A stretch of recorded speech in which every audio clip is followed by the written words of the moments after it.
Jason Carl. Jason Carl. Jason Carl. Let's tell a vampire story.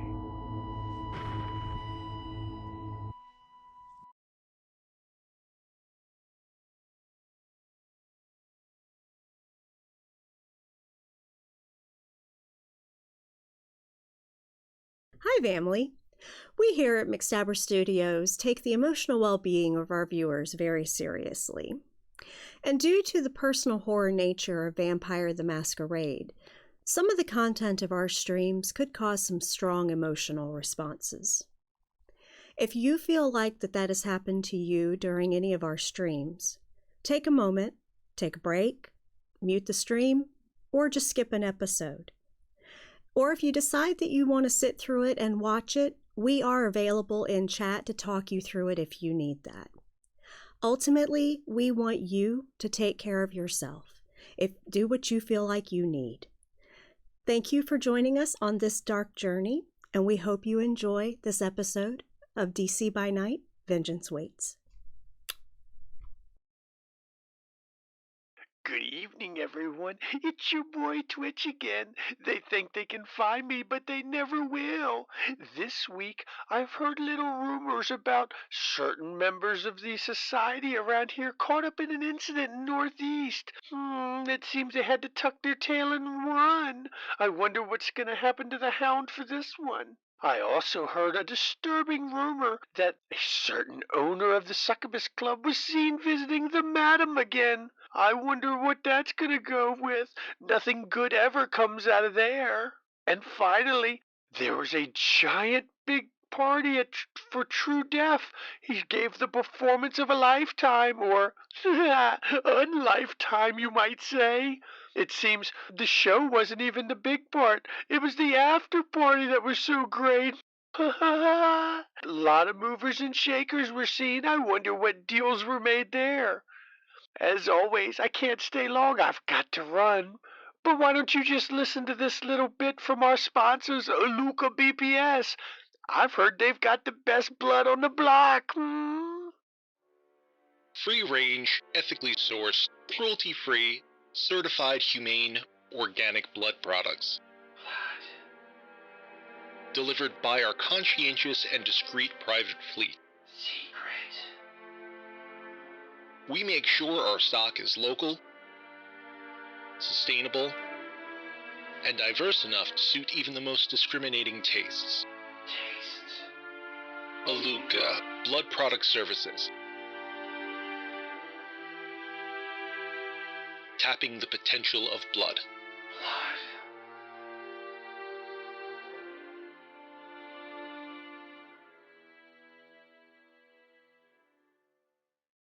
Good evening, and welcome to McStabber Studios DC by Night. I am the storyteller, Shanky McStabber.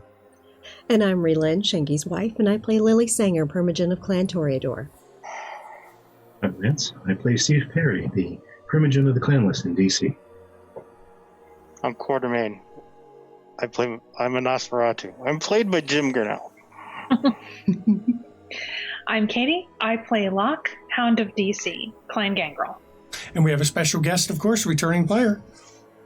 I am Minta Krikomi, and I play Ekaterina Baranova, who is the Keeper of Elysium now. An important job. So, where we left off last episode, the Coterie had dropped off Mallory at his car and was coming back to the club for a brief chat before we ended the day, because I think that they wanted to share the information they'd found with Mallory that night. Before we end the day. And then when this day ends, we're going to actually skip ahead a few days till after True Death's performance, because that was the very next night. And we need to just move past it to get that done. Actually, and the Friday, too. And the Friday, too. So we're going to jump all the way to Saturday after this night ends here real quick. But as the Coterie returns, I'm going to let you guys take over from there to have your quick discussion before we end the day. Locke consults her notes. Shit. There was a... Hold on. I got this. Hold on.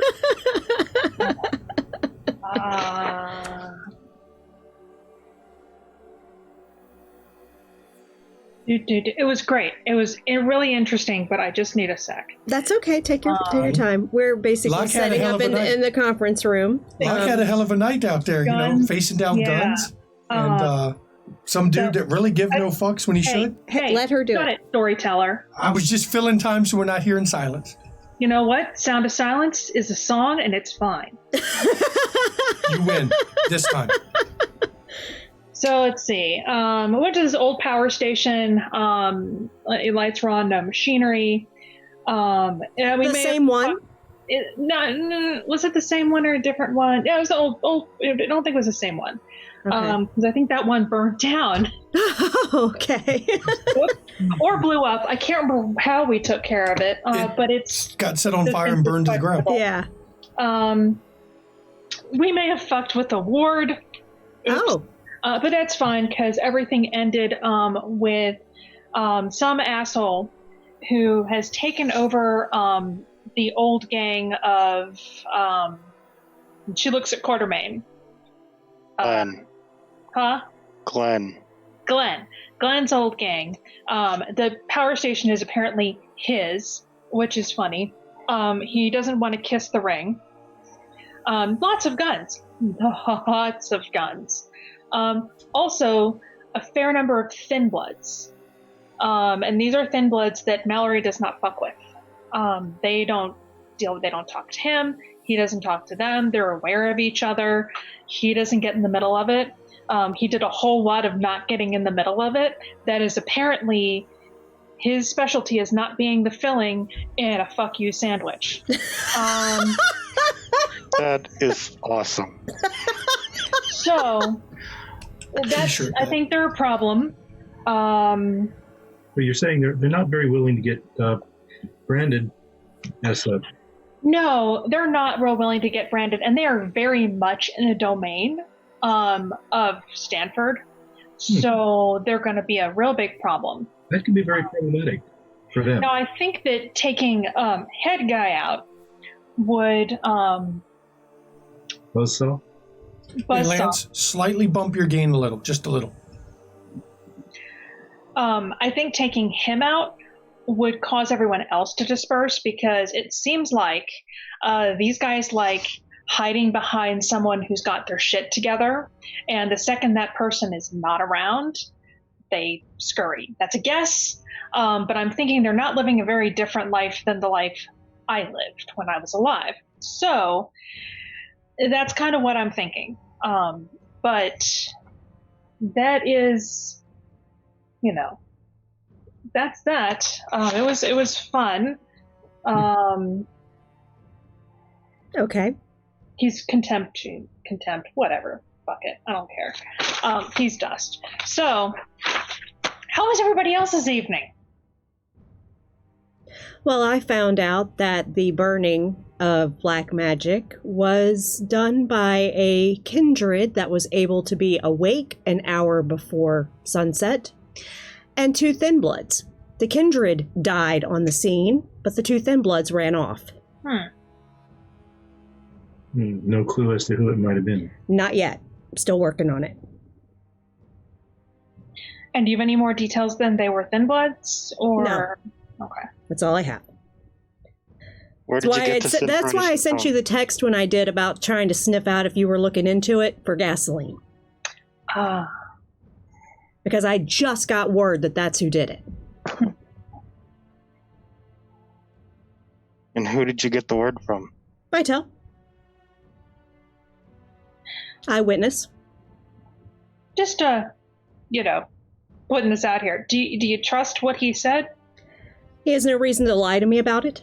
I mean, I know what he wants to accomplish with it. We're kindred. We lie. I'm aware of that, but I know what he wants to accomplish with it. Okay, so the kindred died there, the thin bloods got away. Mm-hmm. Weird. Did it seem like he was an old kindred? Were there ashes? Nothing? As far as I know, there was nothing. There was no ashes that remained when Lily investigated. When I investigated. When Art was sniffing around the area, which is why Lily had said that she wasn't sure it was Wayland, because Wayland was not old enough to turn to remains. dust. Right. He would have remains of some kind, even in a fire. Yeah, I didn't find any remains. Skull out. Okay. I didn't notice any remains, and even when Art showed up, he didn't see any either. But he could smell that a kindred died at the scene. So I assume it's a slightly older kindred.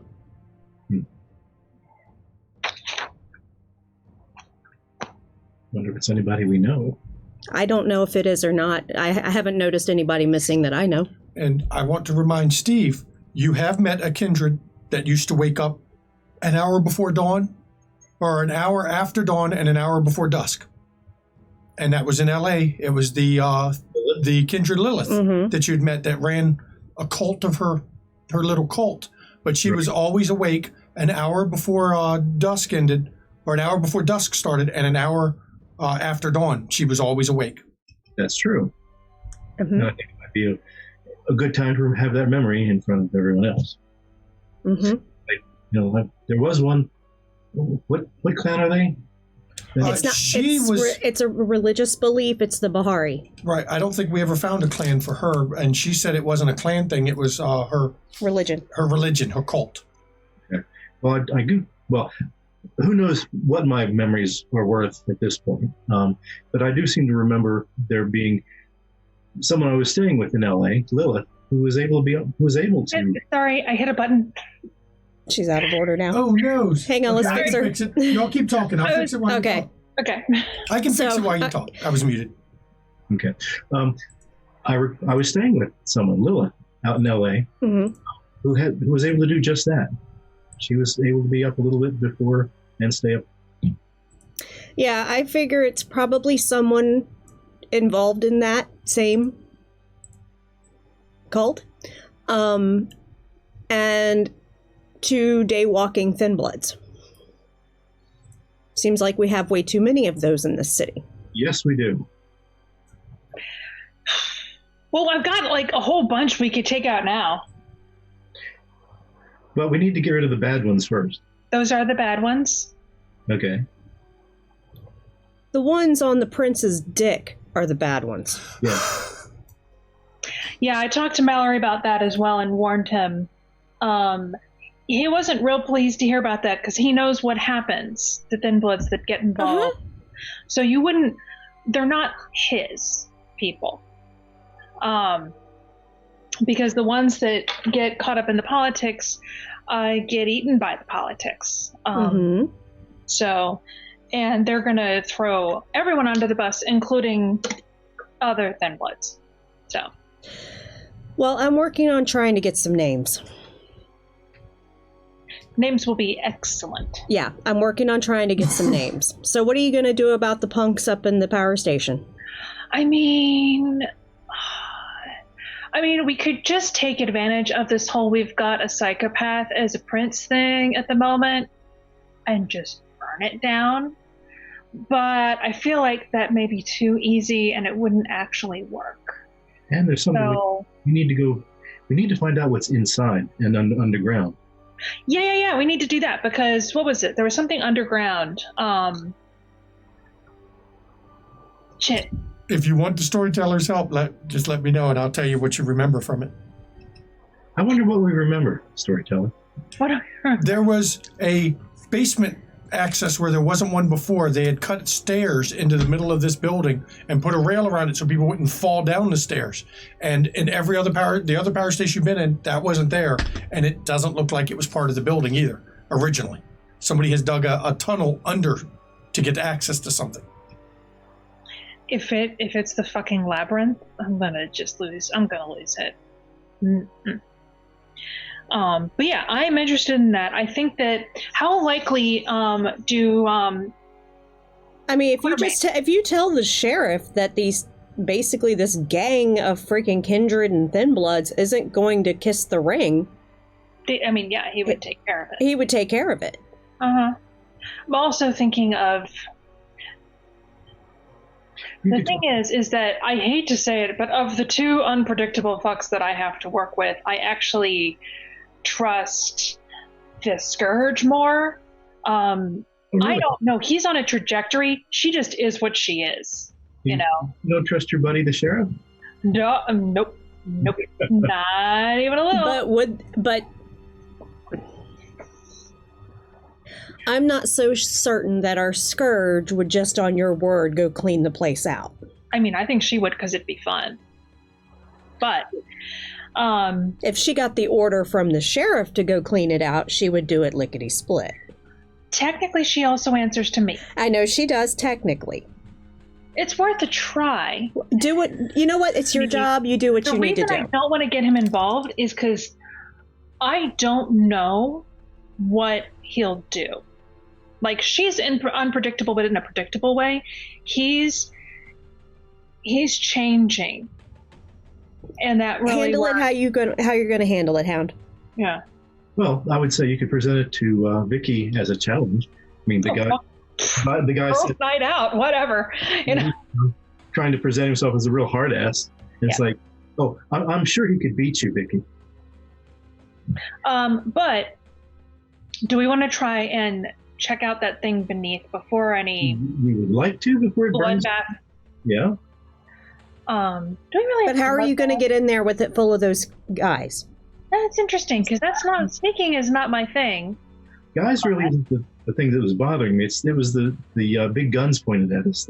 Yeah, I mean, you're telling me you had a room full of guys with guns pointed at you. How are you going to get into their basement without them seeing you? Well, there's a few options. I mean, I know I'm not subtle. You know, I mean, there's. Sorry. Quartermain's very sneaky. Yeah, Quartermain's very sneaky. Mr. Sneaky Pants. Quartermain, do you think it's something where you'd be able to maybe get in and get a look-see? Not sure how to get past that. Well, there must be other entrances. Ward. Yeah. And would they have thought to ward every possible entrance into the building? After y'all showed up, probably. Mm-hmm. Is there? But going in guns blazing is also not gonna work. I don't see how I could benefit that situation. I mean, I could roll up in there and basically prevent them from attacking me, but I couldn't protect any of you. Yeah. I think I need more information about that location.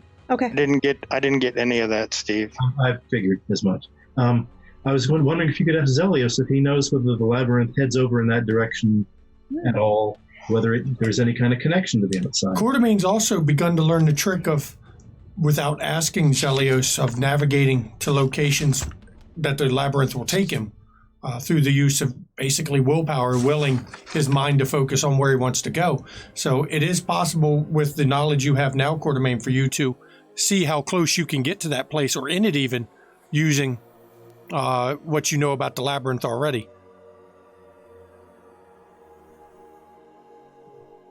I'll ask. Okay. Thank you. Let's see. I may need to gather more information up in that area, so that might be a few patrols. Wayland is alive. Really? Yes. Where is he? Vitel has him. Makes sense.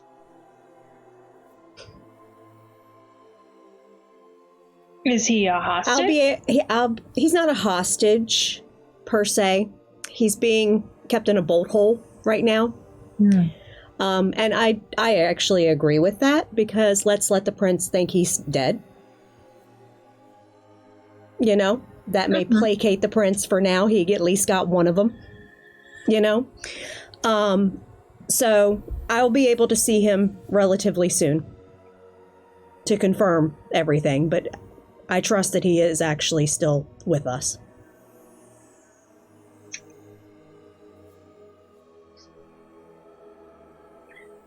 Is he gonna be, like, back at some point? I don't know. I'm still very much taking this as it comes. I'm trying to figure out how to work this to my advantage. The guarantee is that he will be returned to me at some point. I don't know when yet.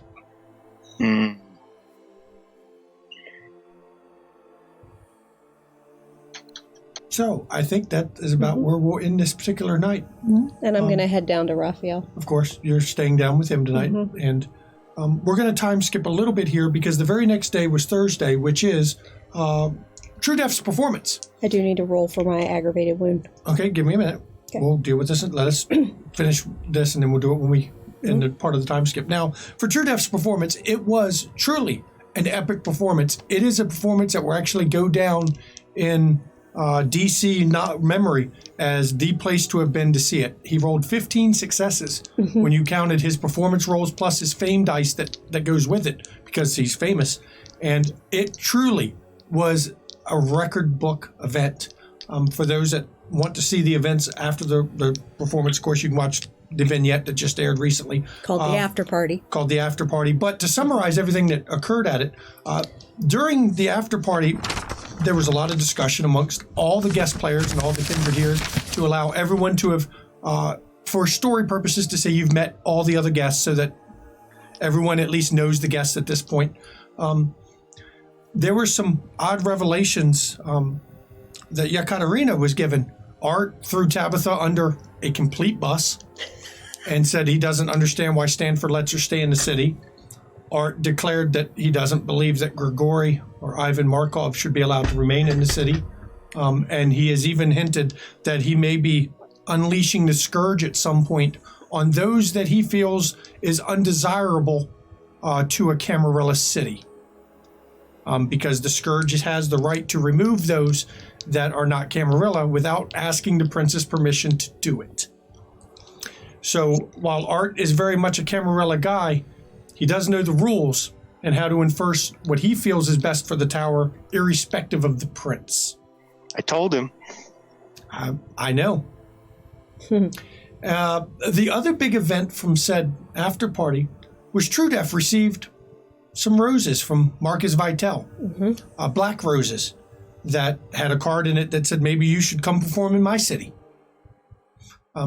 Because if that, True Death is doing shows, Baltimore should have one too, according to Vitel. The roses, though, oddly enough, gave off a hint of oblivion.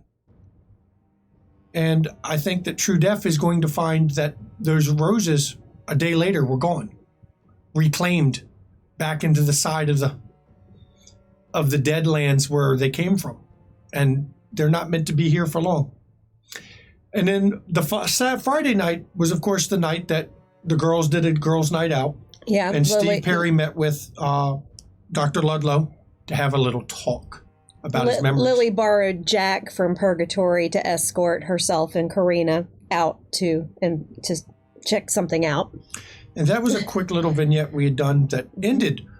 We found the mystery Marissa, which I'll let Lily summarize the Marissa, but now, or not Marissa, Helena. We know where Helena went and why she's Helena, sorry. We know where Helena has been and why she's back in the city, apparently. And we'll let Lily summarize that real fast to everybody. Yeah. So, Karina and I went out with Jack and visited the club that Steve had saw what he thought was Helena with a gentleman that had a cane. We went to that, and she was there with the gentleman. Her? Her. But you don't have to worry about her for some time. I would like you to elaborate. The gentleman that she's with is a mage. I will take the description from there. The mage used power. You can't cure the curse of vampirism. It's impossible. That curse is held for millennia for a reason. But what he has done is temporarily put it at bay. He has given her 1 year as she was before she was kindred. And at the end of the year, she will return to being kindred and he will die for using that magic. Yeah. Why would he do that? They were in love. They were lovers before she was embraced. She was an actual mage, and he was her apprentice. And he talked to her and gave her a choice that he can walk away forever, or they can have 1 year together as she was before she was kindred, with no memory of being kindred for that year. But then at the end of the year, he will die, and she will return to what she was and remember the year they got to spend together. but it will end him, and she will return to the city. And since she disappeared around March, you know she will return in about 8 months. In about 8 more months. So we're just going to leave that one alone for now. And he said anyone who tries to contact her or tries to look for them again, he will destroy. And he will destroy all of you in this city if he has to give her that year. She must have been a really good fuck. I don't know. I guess. I mean, you know. But either way, I wasn't going to get involved in that. And she didn't recognize Karina or myself. So we just left it. And that closes that thread for a year. So you'll know about March when she returns. And she'll remember the night that Karina and Jack and Lily saw her in the club with Trevor Barron was his name. Trevor Barron. But yes, he cast magic to hold it at bay because you can't cure it. But he pushed it away in exchange for his life. And considering her age and the fact he was still young, he had already been using magic to extend his life. And now was giving it all up. So, and then we come now. What is the rest of Coterie doing? Lily was pretty much busy all those nights. Yeah. Steve was. The Thursday of True Deaths, everyone was there. Saturday gave you all a free chance for Locke and Quartermain. No, Friday. Friday, sorry. For Locke and Quartermain to have done any projects.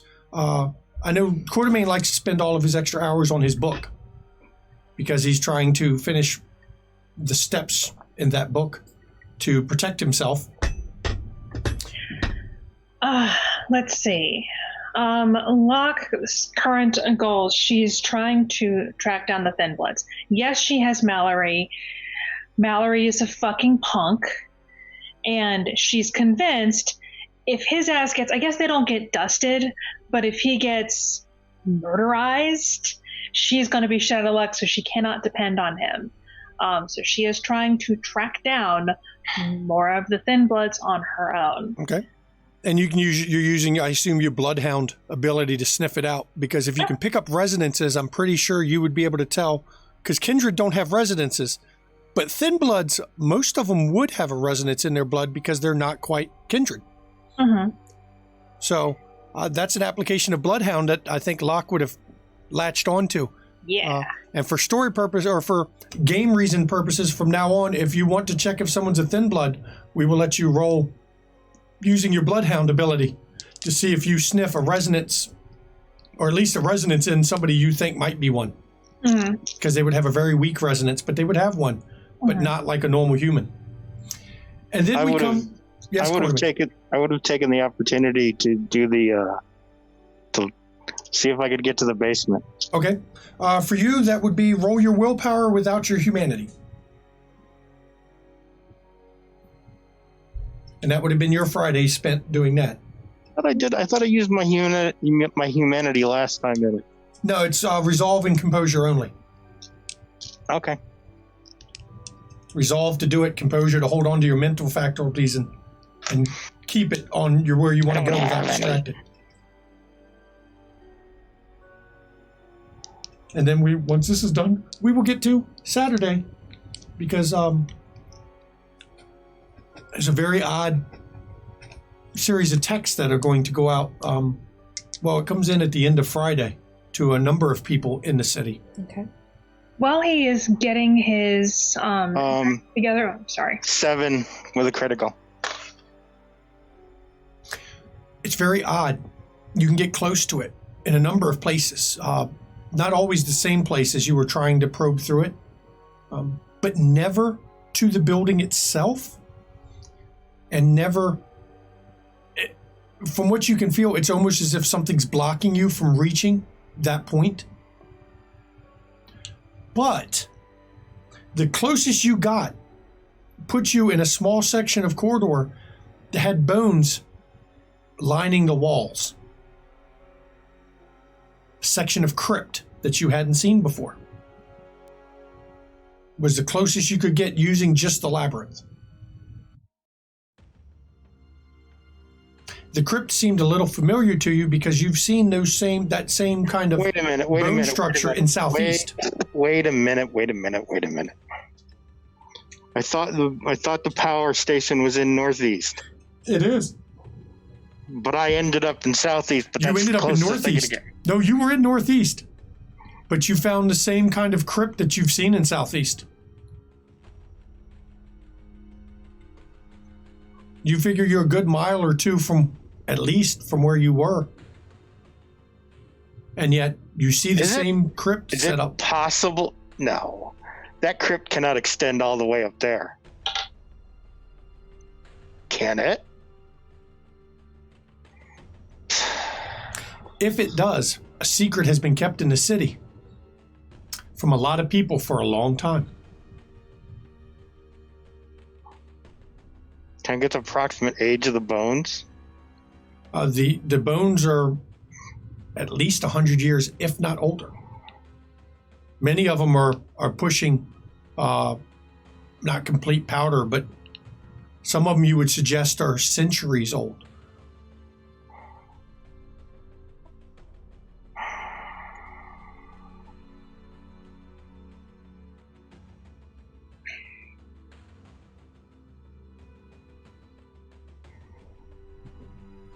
And that's what Coterie spent doing his Friday, trying to find a way through it. You only found one way to that crypt, though. Only one part leads to those tunnels, and the rest, you never saw crypt tunnels again or anything else. And that was the closest you got to the power station. Did I follow those tunnels to the power station? You didn't have time. That was one of the last things you found. But it's something that you can keep on your list. You know you can find your way back to that location. That was Friday? Mm-hmm. Yep, Friday. Well, then that's what Saturday's going to be. Yep, and Saturday is where we're going to start. Okay. Now, everyone only has to make one rouse roll except for Steve. Because Steve is trying to avoid feeding. So, Steve, you have Thursday and Friday and then Saturday's rouse rolls to make. You have to make 3. But I have to do 3 for my wound. And you have to heal your wound. I do not get hungrier. How much? What'd your hunger hit? 3. Okay. But you can assume to have fed on the night you were at the club with Karina. And night out clubbing, because you came back from that place to go clubbing. So that's fine. But I still, if I started at 1. You're at 3 now. I'm at 3. Right. And that would have been healed before the party. True Death's performance. Okay. And then you fed and you're back at 1. Okay. You only have to roll once for Saturday morning. Okay. Can I make a roll for my Friday trying to find thin bloods? Yes. Okay. Its resolve plus awareness is to just sniff. Do I get to add in my 3 for Bloodhound? Yes. Okay. Yeah, the only one that matters for everybody but Steve for the rouse roll is the Saturday morning one. Okay. Steve, how did you hold up? Made 2 and failed 1. So you are now at hunger, what? 1. 1? Steve is holding on to his hunger. He doesn't want to feed because he wants to get his oblivion powers at a discount. And until he feeds, he still gets a discount on them, and he doesn't want to feed. So that's going to be fun. 4. 4? Okay. You found a couple that you suspect are. It's hard to tell for sure, but I'll give you 4 of them. I'll give you 2 of them in that time. Okay. All right. And I mostly we can do details of them at an offline state, but you found 2 that you've started to track, and you'll just start adding numbers until you find as many as you can. Okay. But that should make the next check easier because you know they seem to know each other, so you can use them to follow them around to see if they're not keeping their social distancing. See? Yeah. No, they don't. Thin bloods don't seem to social distance well. Now, at the end of Friday, Quartermain, Lily, and Yekaterina get a text. Yekaterina, you don't recognize this number. Neither does Lily. Quartermain, you do. It's a number you've seen before recently. It's the number you used to contact Razor. And the text is, I would like to meet to discuss differences with each other at the Succubus Club. And it's signed R. It's an open club night. Oh, no. There's a reason he would pick an open club night. Less chance of a scene. If he's trying to bury a hatchet. Now, Katerina, you don't know how he got that number. I don't know how he got mine. He's Razor. But he has your number somehow. Okay. But he's signed as R, so I'm not necessarily know even who R is. Do you know the only one in this city that you have differences with that might have texted you would be Razor? Mm-hmm. But it's up to you if you really understand. But you do know the Succubus Club. Yeah. Yeah. I'm trying to think of who else are that you might have met at the Succubus Club. Raphael. Yeah, but he doesn't. But that would be the only R that R that she would possibly know. At the Succubus Club. Mm-hmm. Okay. Rachel, oh no, she's dead. Oh yeah, Rachel. We took care of. Rachel's dead. Yeah, Rachel got. Yeah, Coterie didn't even get to meet her. Rasputin. Oh God, if he's in town. Okay, so I text back 11:30. Okay. And it was a group. I'm sure it was a group. Everybody. It was through Quartermain. Yeah, it was a group text. Yeah, Lily. So everybody got from Lily 11:30. And now, of course, that also means I send back to him. This should be fun. You just send it to him only, not the group text? Yeah. He texts back, I don't mind taking the blame for some shit I didn't do. But this ain't my beef. I get it, brother. Lola says hi. Say hello back for me.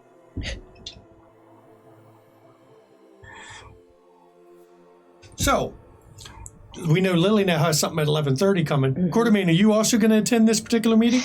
Yeah. Yeah, Katerina, are you actually going to show up to it? Yes, I will. What is Locke and Steve doing? Now, we know Steve's at the club because Steve refuses to go to his haven until he deals with Granger. Yeah, not going to happen for a while, unless Lily kicks me out for some reason. For sibling? Yeah. For sibling. What is Locke planning to do this night? Locke doesn't know any of this shit's going down. Nope. So he's getting ready to open her bar because it's Actually, Friday night. Is your bar open this night? Yeah. Or Saturday night. Sorry. Is it open this night? Yeah, it's open. Grand opening of the Purgatory. Okay. And we have a vignette that I want to speak with you about, Locke. Esmeralda would like to have a scene with you. Okay. We need to schedule that because you offered to have Esmeralda drop by Purgatory and she'd like to have a girl's talk with Locke. Because she doesn't get to have girl talk. Ah. So yeah, she's, talking to Jack, just basically sitting in the back, kind of watching on security shit, what's going on in the front. And it doesn't start off slow. From the moment the doors open, the bikers are back. Yes. A lot of Vikings that you thought the gang was gone, but with Jack in town as the bartender, suddenly there's a bit of Vikings all over the place again. Huh. And you got a packed house for your opening night. I text when I get up. I do text Tabitha. You up? Yep. Me and me and BL will be by later. Yay! Because she knows it's opening night. Yep, she knows it's opening night. Yay. She's got to show up too. Yeah. Okay. This is fun. So Locke is opening up her bar right now. Good. Steve, what were you doing? We're still waiting to hear a Steve idea. Yeah. Well, let's see. What would Steve be doing? The club is open. Okay. This is the day after you've had your talk with Ludlow. Okay. I'd like to pull Lily aside for a sec, if she has a moment, because I want to show her the picture that I picked up from Ludlow. Okay. Well, first I need to have my meeting with Thomas. And Thomas gives you your normal briefing for the start of the day that things were quiet during the day today. He did see the same car drive past like 4 times. Now, it could be nothing, ma'am. It really could. But you said anything out of the ordinary, and the same car going by like 4 times. Any tags? We didn't catch the tags on the cameras, ma'am. But it is a black Crown Vic that kept driving by. And I only noticed it because, you don't see as many Crown Vics anymore as you used to. During the day? During the day, yes, ma'am. You don't see as many as you used to around here. That's why, I thought it was odd. pitch black tinted windows driving past. It just seemed odd that we saw it 4 times. That's the only thing, ma'am.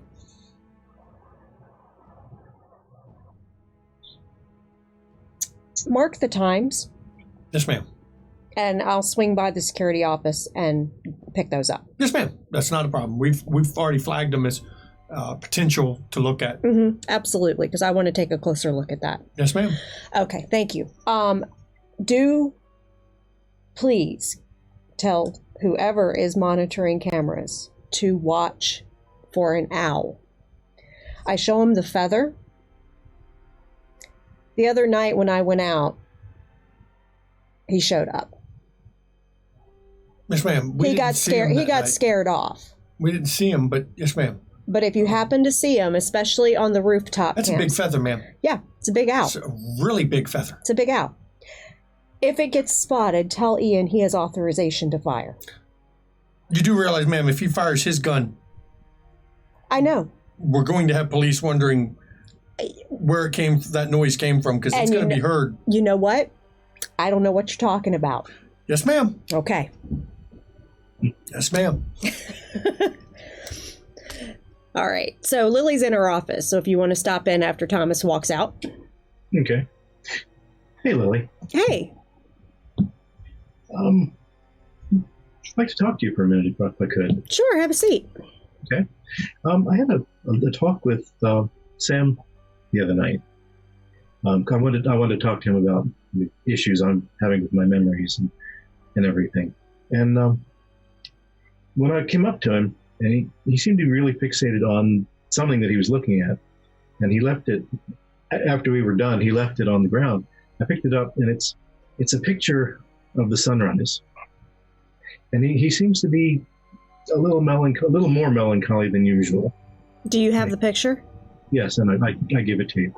And it's a picture of the dawn rising over Washington, D.C. You don't know where it was taken. It's not the standard tourist photo, but it is the sun rising with you can see the Washington Monument behind it, the pencil, as it's rising. How old does the photo look? Maybe 30 years, 40 years old. It's yellowing. Mm-hmm. I flip it over. Anything on the back? Nope. Okay. Nothing on the back. But you can tell it's been carried a while. It's got some scuffs on the back and everything. It's an old photo that apparently he's had a while. Or someone has had a while. Okay. Do you want me to try to talk to him? I think you should. I mean, he was really focused on it. He seems sad, and I don't know if I would say on the edge of giving up, but it's really was concerning to me. Okay. I'll reach out to him. So, Locke, you're having a good old time at your bar. When one of the guys, Viking, comes over to you, he's a tall guy, maybe 6'6", 6'7", like real tall. Fuck. Probably pushing about 250 pounds. And he's right up in your face, and he's like, "You think you're good enough to run this?" And like Bjorn did. This is Kindred, right? Kindred are fine. You can't tell? I sniff at him. Okay. Sniff. Want to know exactly how much to dislike him. I got to make sure you start getting some good uses for your bloodhound, so this is what you're going to be able to use it for now.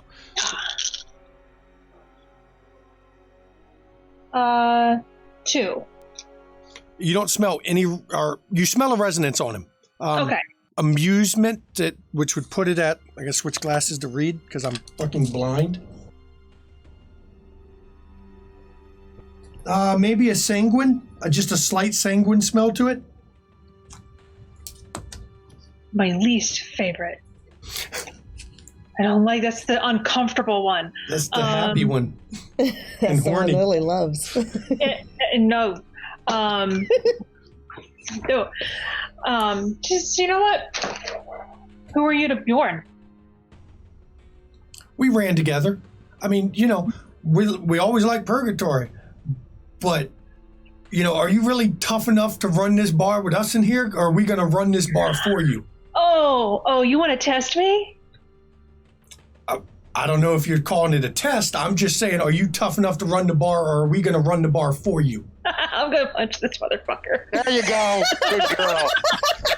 Oh my goodness. Bitch, you ain't know what you brought upon yourself. Activate all your fortitude and punch the hell out of him. Oh. Actually, that's a really good idea because I'm still carrying around damage. Yeah. Thank you. She hasn't healed it. She don't need to. She can ride it I don't have to heal it, especially not against this bitch. He's a big boy. I do get hungrier. Hey, Steve. Prowess from pain has been activated. What'd you do to my dice, Steve? See, he's playing remote, so you got his luck. He probably switched them last time. Yeah, I would. As well as he's been rolling lately, he might have. So 1, 2, 3, 4, 5, 6, 7 for my strength. Brawl is an extra 4.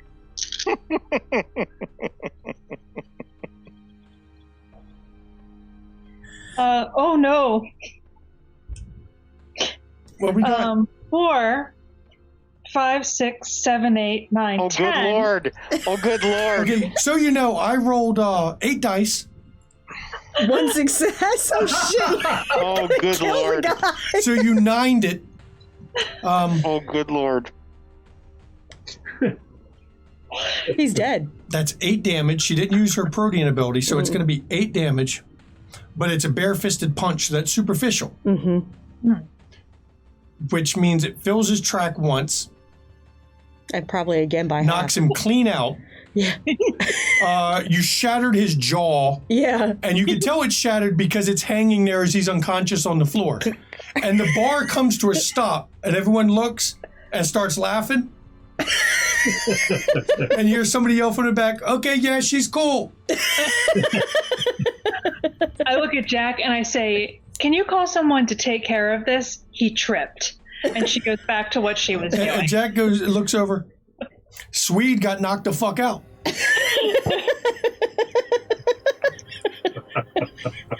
That's my girl. Yay! I think you've set the pattern for who runs the bar and who doesn't now. Yes. She got jumped in. Yeah. Or she jumped them in. Yeah. Considering the type of bar she's planning to run, these were kind of necessary, this kind of a lesson. Mm-hmm. Mm-hmm. And now we're going to flash to the club. What time are you coming over, Quartermain? What time are you arriving, Yekaterina? 11:20. I would come 11:30. Now, I assume, Lily, you're on the lookout for somebody you recognize. Mm-hmm. You can roll Wits Awareness. If you'd want to roll instead, you can roll Sense the Unseen, which will actually, though you have a lower dice pool, Sense the Unseen is actually better at piercing Mask of 1,000 Faces. It is Wits Aspects? No, it's Resolve Aspects when you're trying to force it. Okay, that's fine.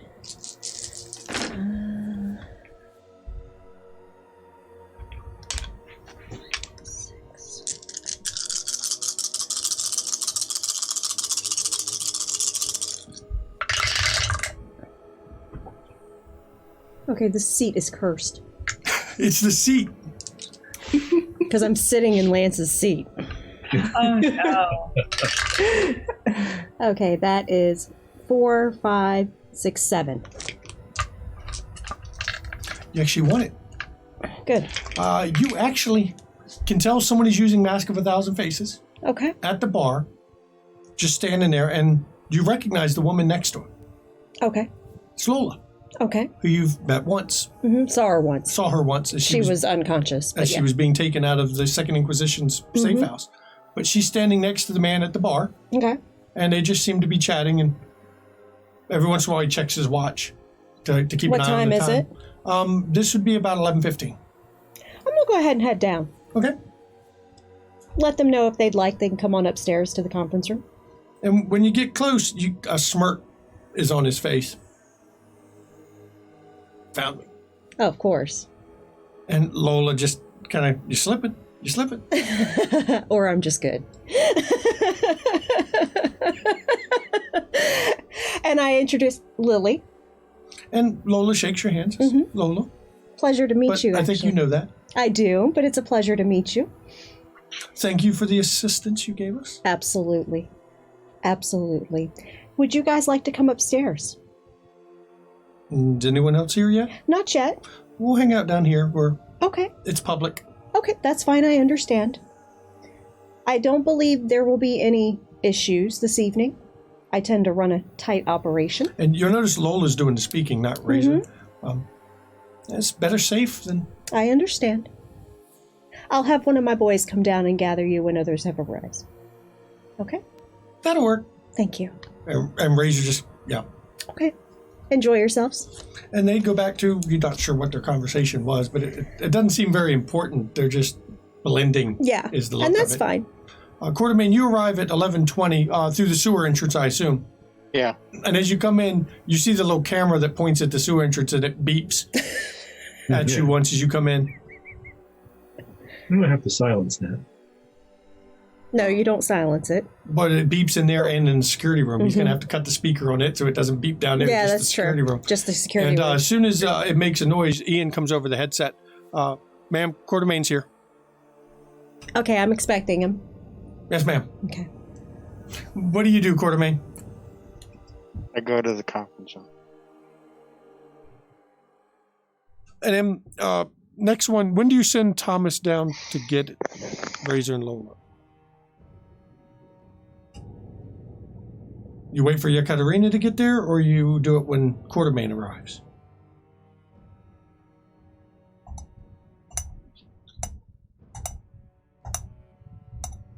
I'm going to do it now that Quartermain's there. Okay. Because I think he'd be more comfortable with Quartermain in the room. And it's not long, Quartermain, after you get in the conference room before you see a very nondescript man come in, of course. And a woman you recognize, Lola. Now, Lola is dressed, I'm not going to call it club attire, really. It's fashionable, but it's not what normally is at this club.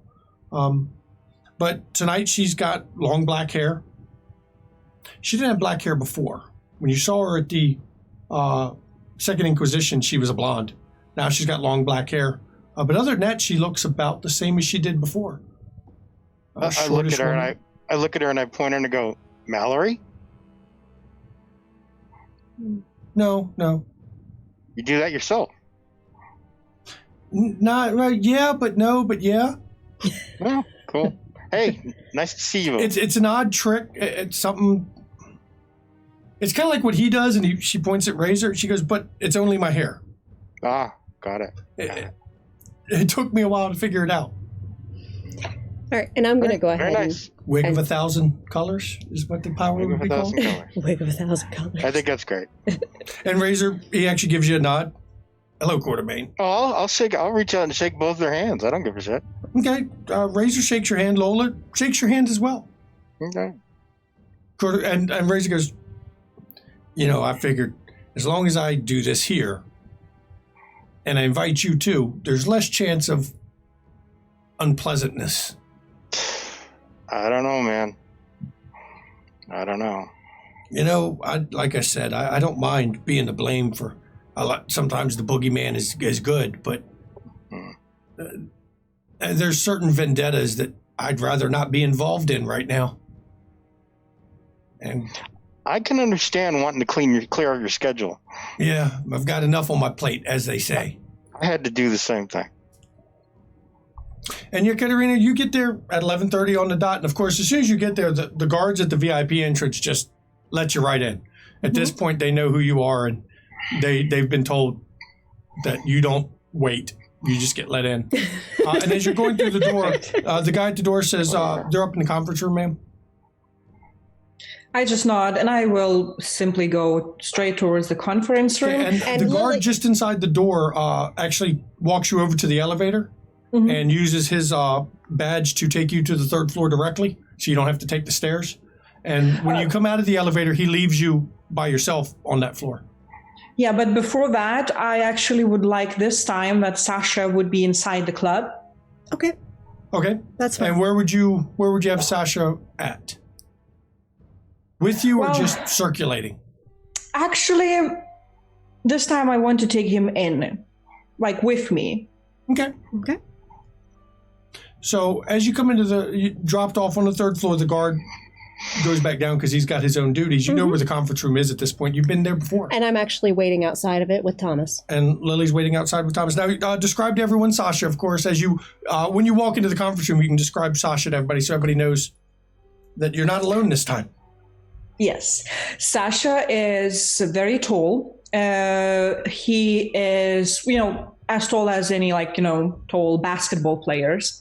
He has quite handsome features, but he also has like these hair which are like cut here to the sides, and he, uses gel to kind of push them back. He's wearing black suit of sorts, with the tie. Yeah, that's that, I guess. Okay. His hair is white. And as you come in, there's a very nondescript man standing, talking with Coterie. Yeah, and I'm basically escorting them in. Right, and then you're closing the door behind you, of course. Mm-hmm. And Thomas is waiting just outside the door. And it's an average man that you would have just, looked past on the street. But next to him is a woman. She's rather short, fashionably dressed, though. Not really dressed well enough for this club, but fashionably dressed with black hair, kind of more of a bob cut, really, for her hair. Standing next to Quartermain and this nondescript man. There's actually still a conference table in the room this time because she had that for her clan meeting. Mm-hmm. And Lily takes a seat at the head. She's figuring she was requested as a mediator. And the nondescript man and the woman that's with him take a seat at one side of the table. Mm-hmm.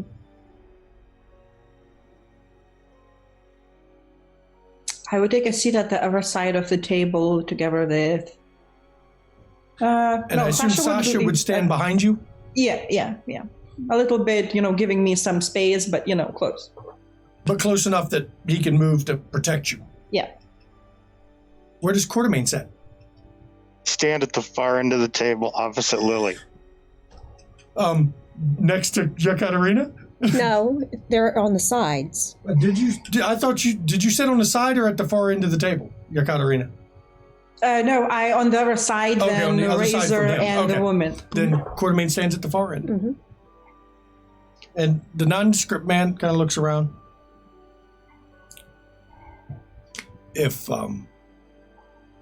this bothers you, I can remove this and we can have this talk, with face to face. It doesn't bother me. I'm fine with it. And the woman next to him elbows him a little and says, "Don't do that joke again. That's not a funny joke." And he just kind of smirks a little.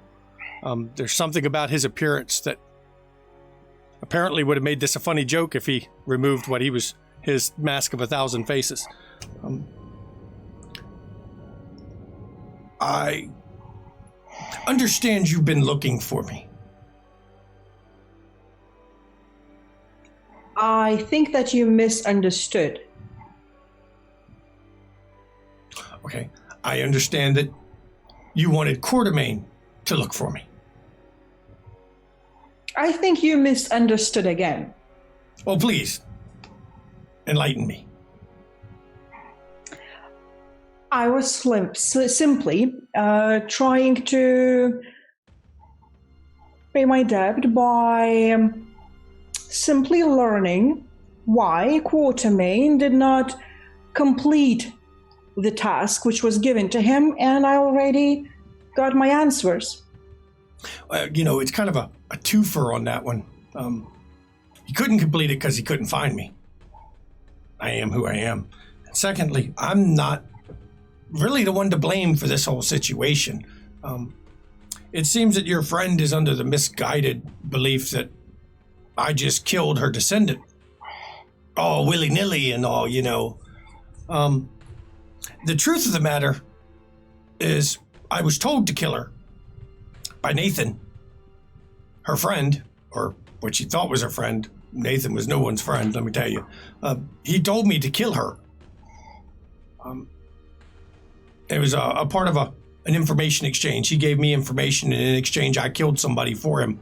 I didn't realize till after the fact that it was all one big setup to convert Coterie over there into a tool for Nathan, I guess would be the best way to put it. But if she's got a beef with who killed her descendant, she might want to take it up with Dusty Nathan at this point. Though I think Vitel beat her to it. So you say that you were innocent in this matter? You didn't. I mean, I killed her. That was not your. Well. Oh no, I killed her. That's the truth. But I killed her, not knowing who she was. I was just told by Nathan to, if I wanted this info to offer.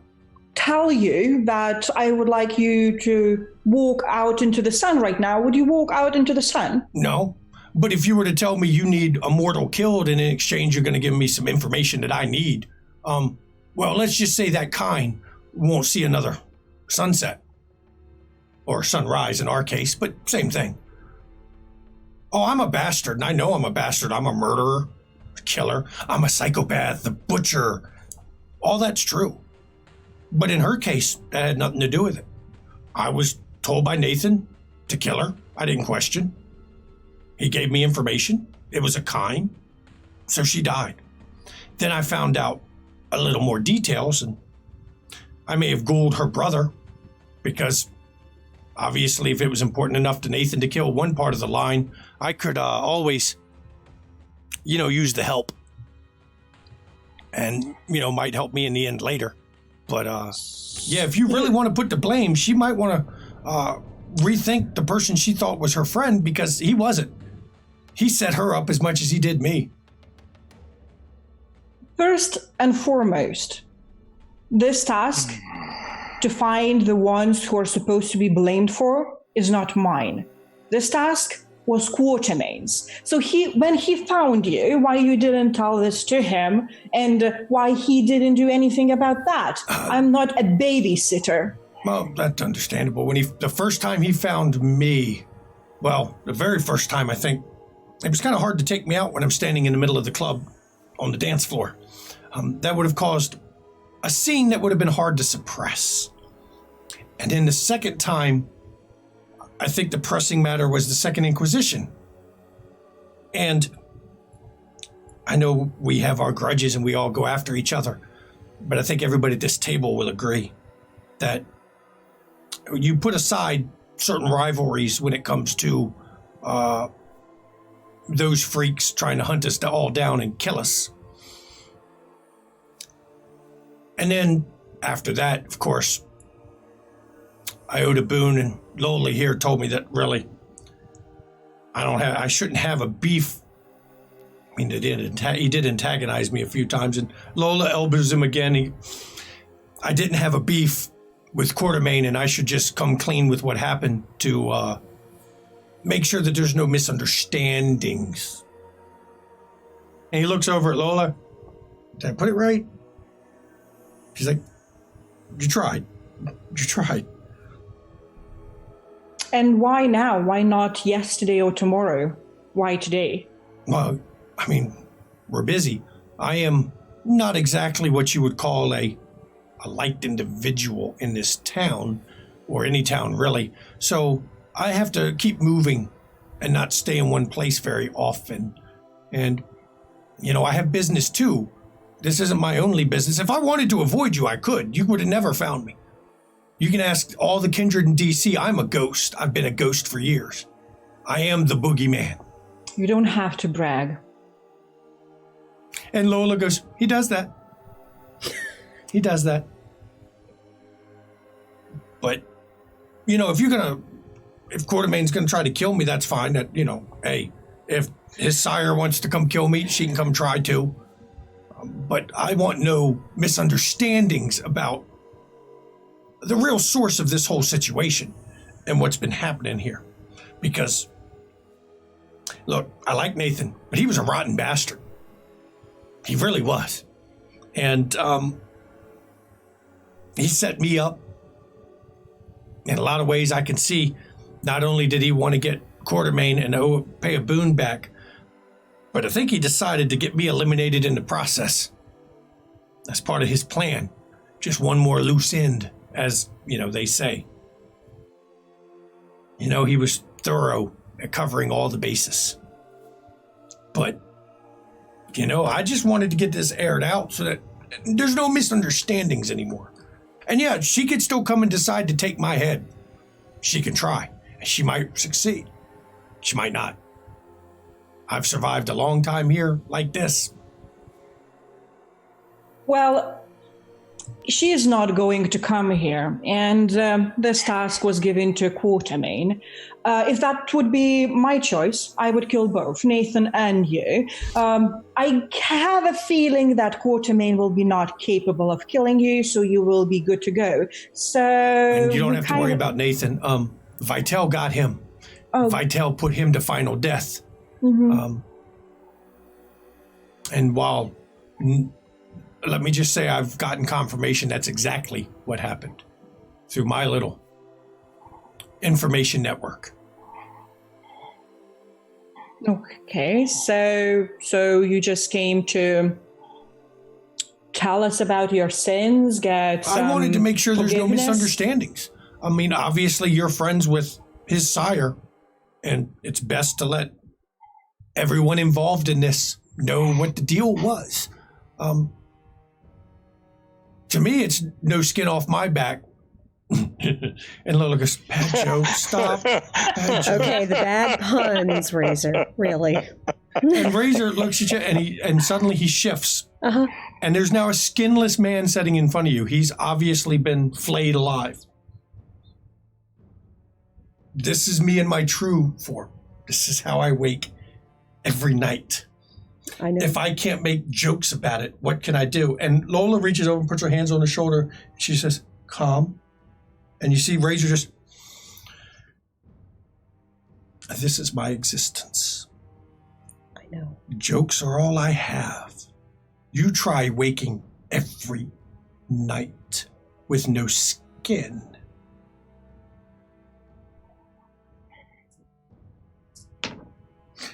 And he shifts. You see a nondescript man kind of shimmer back into place as he looks different than he did before, but the skinless is gone. Now you see my curse, what I bear. So yes, I will make my jokes as I can. This performance really is wasting my time. Thank you for the information which you provided, and I think that I will make some arrangements that Quatermain himself could explain everything for his sire. And you start seeing Razor start clenching his fists up. And Lola reaches over again and just puts one hand on his shoulder, and his hand's just open. And he just, gotta stop hitting that mic. Puts his hands back on the table. She's like, calm. Okay. Got you, Lola. Calm. Relaxed. Control. I've said my part. We've said our part. We will leave. Quatermain, I'll be in touch with you. I know you wanted me to look into certain things, and I'm keeping an eye, letting you know. I will escort you two out. And Lola goes, oh, thanks. Mm-hmm. Leaving Quatermain and Yekaterina in the conference room. But we're going to stop right here and take a break. Okay. We are now a good hour in. It's time to take our break. Okay. And when we return, Yekaterina and Quatermain can have any talk if they want to have one, and we can and go Lily on can have tonight. a little discussion with Razor on the way out. Yeah, because you want to have a talk with that. About just that just a brief one. So we will return in 10 minutes, of course. Enjoy the break, enjoy the art, enjoy the music, because, it's got good music. And we'll be right back. Splinters of my soul cut through your skin and burrow within, and burrow within. Splinters of my soul cut through your skin and burrow within, and burrow within. Splinters of my soul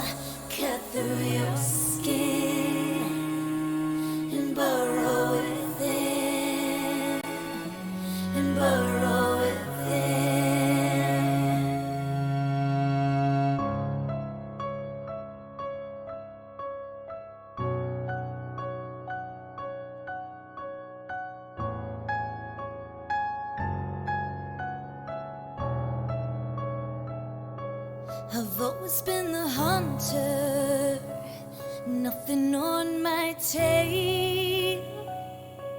But there was something in you I knew could make that change. To capture a predator who can't remain the prey, you have to become an equal in every way. So look in the mirror and tell me, who do you see? Is it still you, or is it me? Become the beast, we don't have to hide. Do I terrify you? Or do you feel alive? Do you feel the hunger? Does it howl inside? Does it terrify you? Or do you feel alive? Splinters of my soul cut through your skin and burrow within, and burrow within. Splinters of my soul cut through your skin and burrow within, and burrow within.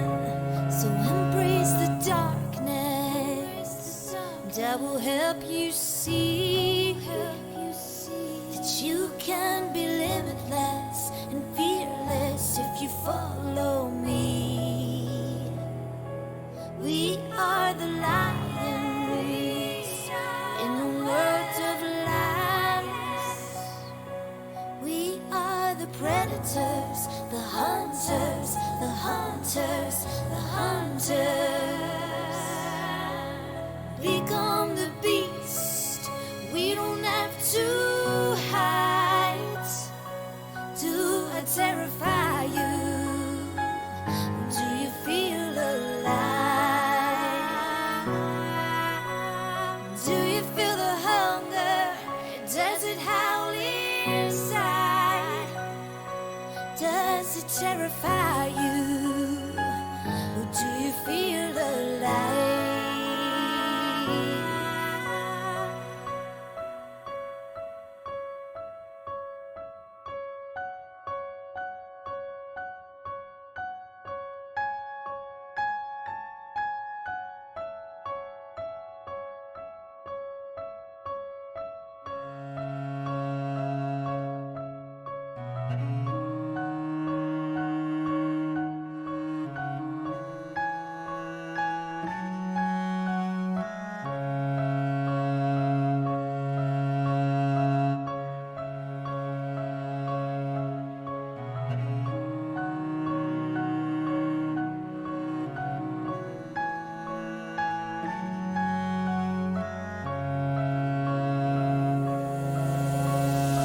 Splinters of my soul cut through your skin and burrow within, and burrow within. Splinters of my soul cut through your skin and burrow within, and burrow within. Splinters of my soul cut through your skin and burrow within, and burrow within. Splinters of my soul cut through your skin to burrow within. Do you burrow within? Do you feel the hunger? Does it howl inside? Does it terrify you? or do you feel alive?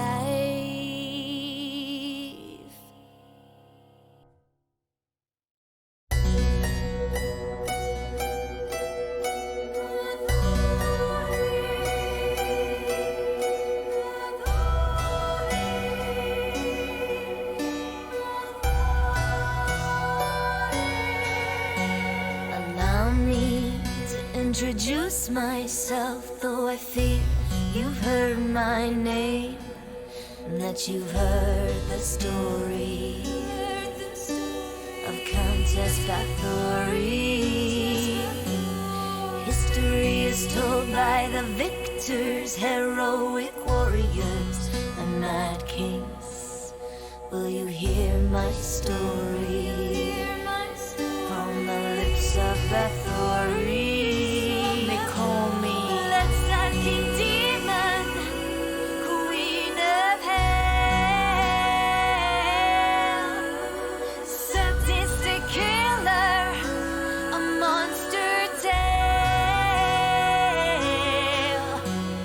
bathing in the blood of virgins, beautiful, drinking the blood of virgins, beautiful, the blood countess. Who is she really? Who is she really? Blood countess. Who is she really? Is she blood Bathory?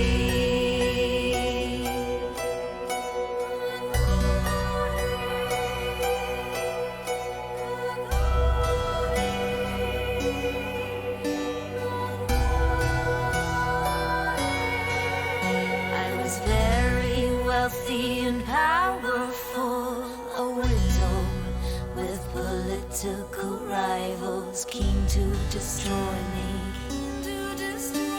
and take my property. My plea was never offered. All my confessors were all tortured, or how they destroyed me for my property. They put me up, shut me up, shut me up, put me up, put me up, shut me up, shut me up, and told a story of a bitch called Bathory, blood-sucking demon, queen of hell, sadistic killer, a monster tale, bathing in the blood of virgins,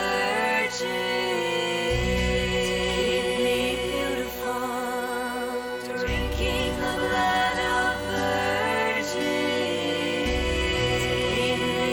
beautiful, the blood countess. Who is she really? Who is she really? Blood countess. Who is she really? Is she blood Bathory?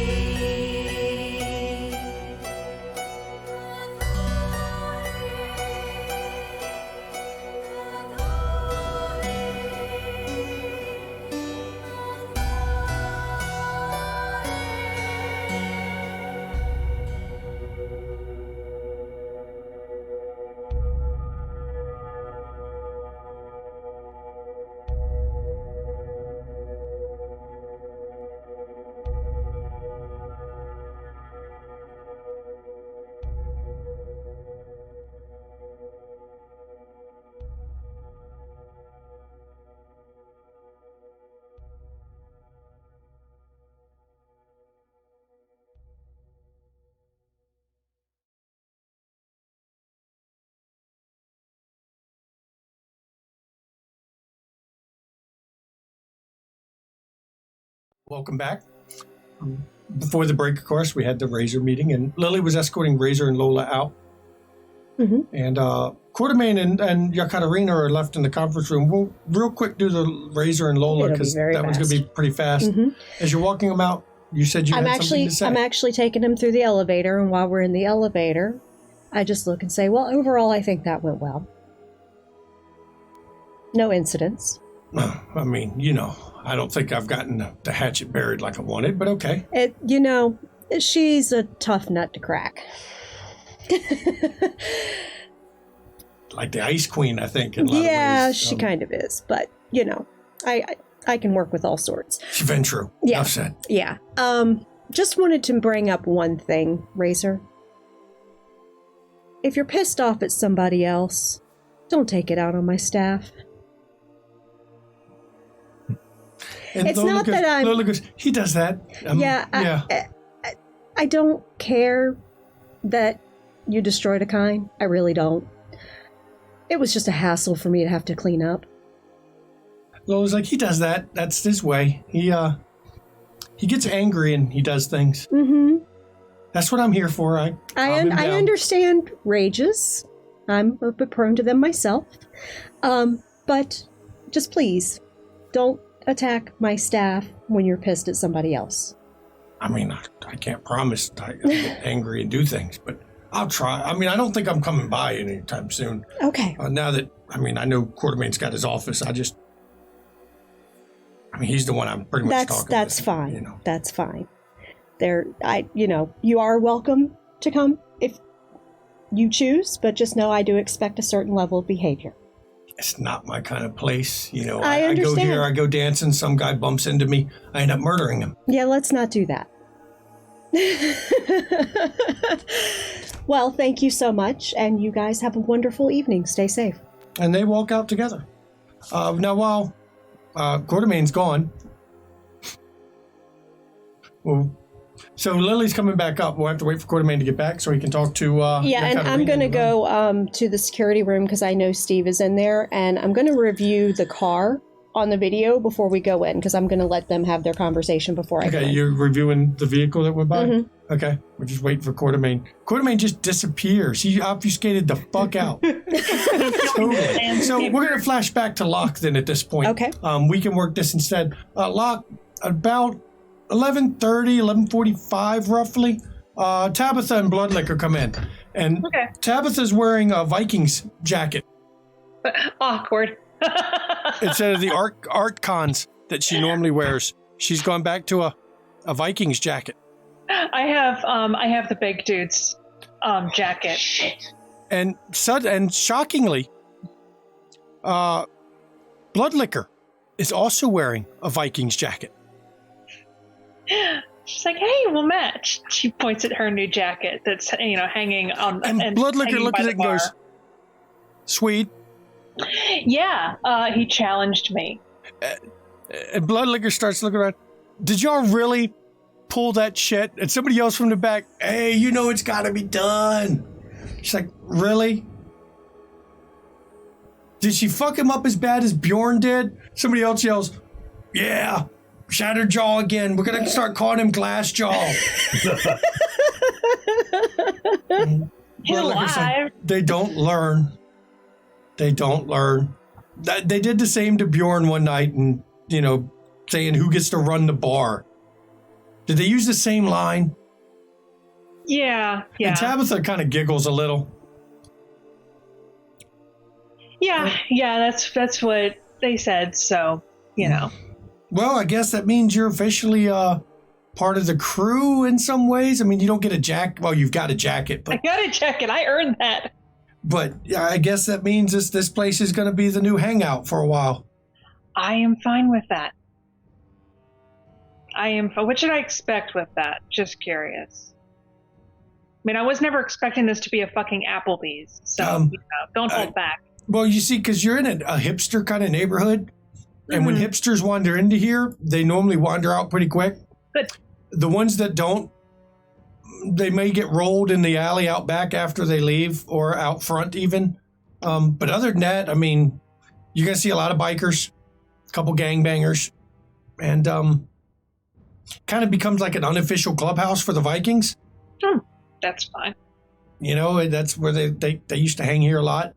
When you see the guy come in with the purple mohawk, you'll know it's officially the clubhouse. Cause who's that? That's Snakes. Snakes. They call him that because his damn eyes dart around and he licks his lips like he's some sort of fucking snake. It's weird. And Tabitha goes, yeah, he's the one who plays the pranks on people. If he offers you a cigarette, don't take it. And Bloodlicker kind of gets a grin. Normally wouldn't, but duly noted. Yeah, it's a joke they do. The cigarette kind of has flash paper in it. Oh, I was thinking like laced with PCP. No, it's got I'm flash really bad paper in at it. jokes. And when you puff it, of course, Tabitha looks goes, our kind get a little bit spooked. Yeah. It's a long-standing joke that Bjorn put him up to one time. Didn't tell him why, just Bjorn put him up to it. And they've just kind of, it was Bjorn who did it, told him to do it. So they just kept doing it. And Tabitha goes, speaking of Bjorn, did you know, Art's been driving Bjorn's bike. Do you realize that? Did you find anything as of Bjorn's here when you cleaned up the place? I did I? It was pretty cleaned out, though, wasn't it? It was, I assumed you all cleaned it out. I didn't really get a chance not to really. look it over. Because, I'll be honest, I got the place, but I didn't really get a chance to get in here and get shit done because I got busy. So I asked because Bjorn's bike was here, his helmet was here, which is Art's riding around with. I'm hoping Bjorn took his axe with him. Because if Art shows up with that axe is scary. Why? What's with the axe? Tabitha kind of guess it's hard to explain. Is it magic? If you touch it, it has this odd, wrong feel. Huh. She takes Tabitha and Bloodlicker, fuck it, whatever, over to somewhere private. Okay. All right. Okay, interesting. So it had a wrong feel to it. Bloodlicker goes, yeah. And if you touch it, your hackles would get up. Yeah, okay. So hackles and damage. How much did it hurt? It didn't hurt, it just felt wrong. I never saw him use it. I never saw him use it. Nobody wanted to risk Bjorn, who, he looked like that show Vikings. Did you ever see it? I'm behind. But he was like a Viking, like a huge man with long arms, and nobody wanted him to pick up that axe and use it. And I'm just worried that Art's got it. I wonder if I should talk to Pontifex about that. He likes mysteries. Yeah. And the old one strangely wouldn't answer questions about it. I'm not going to guarantee that the Pontifex will answer questions, but he'll not answer questions. That's an interesting phrase. Okay. He'll talk in clues, like Scooby-Doo shit. And you just kind of talk around each other. It's never anything open. It's fine. It's kind of like talking to a drug dealer with a cop standing, a block away. So it's fine. I got him. That's interesting because you know what? If there's ever a bitch that'll track down something weird, it's a Tremere. And I would almost rather the fucking Tremere have it and it be in, I don't know, I guess not the Octagon House, but whatever they have now. I just hope Art doesn't have it. And Bloodlicker goes, yeah, it gets your hackles up being in the same room with it too long. That's cool. Okay, not cool. It's very worrying, but that's kind of cool. It was kind of like a badge of honor for the Vikings to see how close they could stand to it on the wall for how long. It was kind of like, a game for them to see who could stand the longest. So Snakes is the one who held up the longest. He stood right next to it, leaning against the board it was hanging off of for 3 minutes. So everyone, and she points it's creepy even if you're not touching it. It just, you're just standing near it and it just, makes you feel weird. Your eyes keep looking at it. It's okay. I'm hoping he don't have it. I hope Bjorn took it with him, but I was hoping if maybe you'd seen this since he's on his bike, that maybe you saw him or didn't see him, hopefully. I have not seen an X. I don't know. I kind of noticed the bike, but I figured, old fuck probably had more than one vehicle. No, he didn't. I don't even know where the bike was stored, but he obviously knew the whole time. Weird. That makes me uncomfortable. And Tabitha, because he hasn't been staying with Norton anymore, right? No, I did not know that. Doesn't surprise me, but that's interesting. Yeah, he's moved out. I don't know where. He didn't tell me. Oh, I mean, yeah. And he's old enough. He's got to have hidey holes all over. So he had Bjorn's bike and the helmet. That Prussian spike thing he was wearing? Yeah, that's Bjorn's. Oh, it's kind of gross. Like, I know I'm not like the muscle, but its helmets are very like on your head and shit. Ew. I don't get grossed up by much, but I feel like it's like sharing somebody's grody old baseball cap. There were some lines I did not cross. So let's see. I want to talk to Pontifex about that. Have you been able to steer clear of him totally? I've been staying with Bloodlicker, and Bloodlicker's like, yeah, she's crashing up in my house, and he hasn't been by, so I don't know. And then Tabitha goes, you didn't notice, but at True Death's, he didn't even speak to me once the whole time at True Death's performance. He was at the club. He kept standing on the catwalk all night and didn't say a word to me. That's probably optimal. I won't lie. But it's art. It's not. I know you keep saying that, but it's weird. I don't know how to react to this. I'm really dated, but I've known people who had, and sometimes dudes are like one way when they date you, and then they're not like this. You could just treat this as normal shit besides everything that's not normal, and just think, you fucking asshole. And I love Locke giving relationship advice. This is amazing. Amazing. I don't know, dartboard with his picture on it or something. I noticed the Vitel dartboard's gone. Bloodlicker goes, I got it. No, I want to stay out of politics for the moment. You don't want me to bring the dartboard back?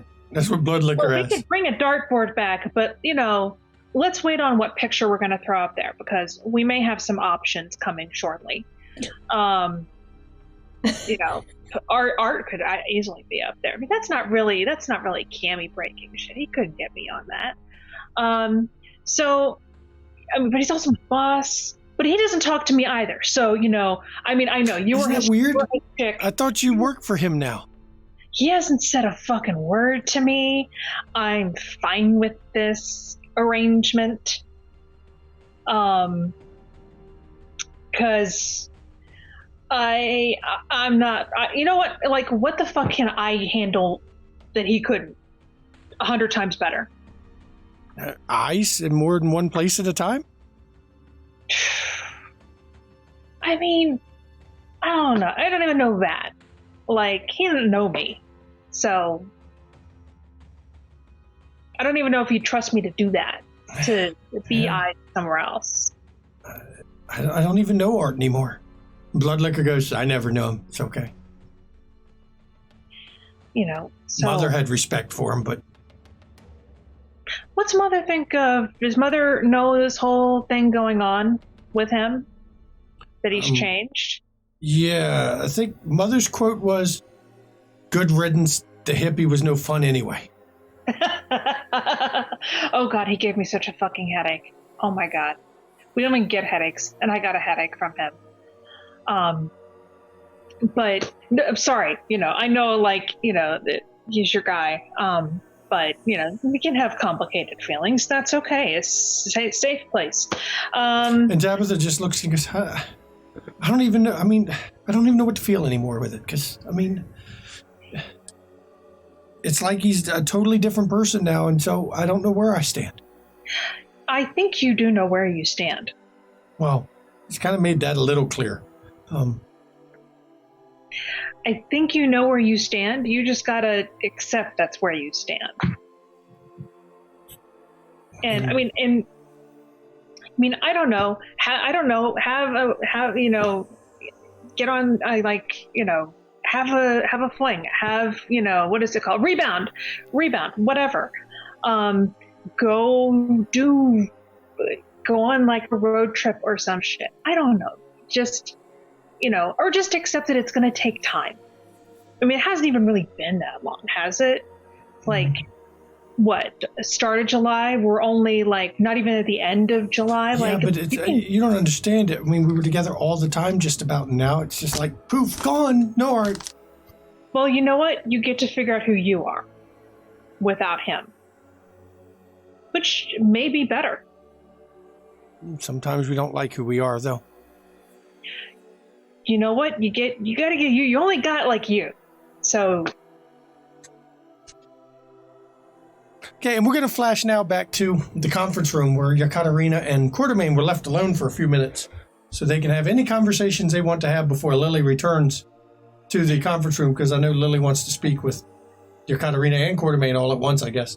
And just a side note, yes. Locke is going to text. I don't think she has the Pontifex's number, but she has someone. You have cones. You have cones. Cones, and it's like, can I get on you or your boss's schedule? And you get a text back, official business? Maybe, with lots of M's. Decide then. I'll get back to you with a time. Okay. Yep. And now Yekaterina and Coterie, you're sitting there alone in the conference room.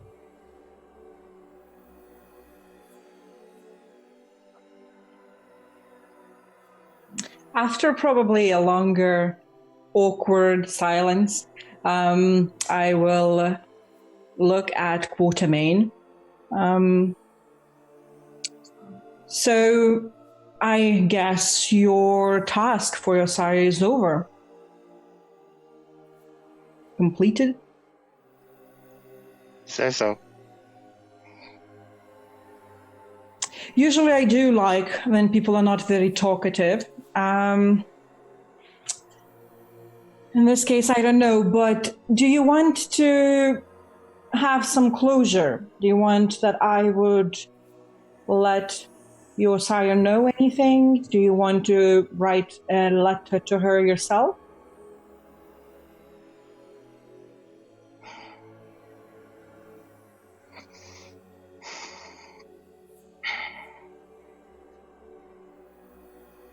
I don't even know her.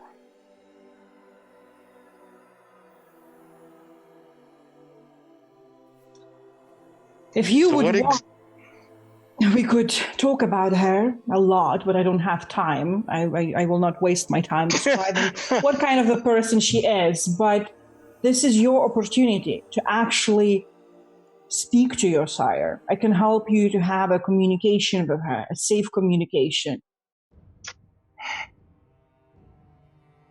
Why?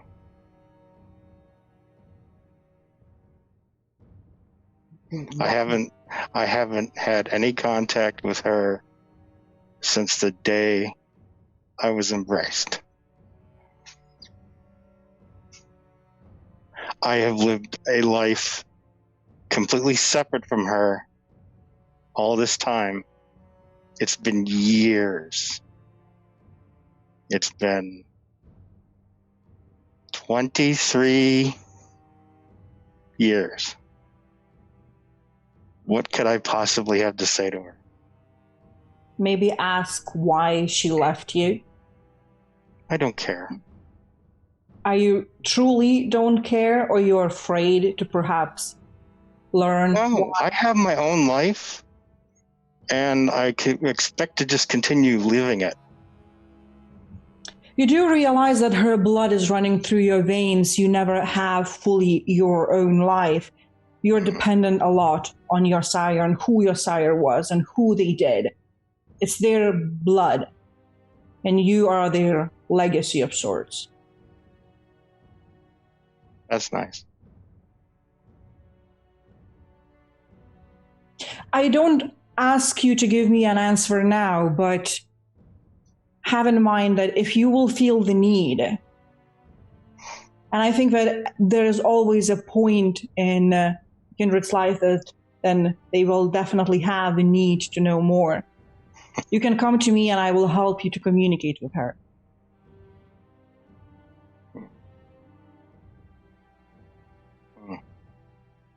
And I can assure you that I will not read your communication. I will just be a messenger.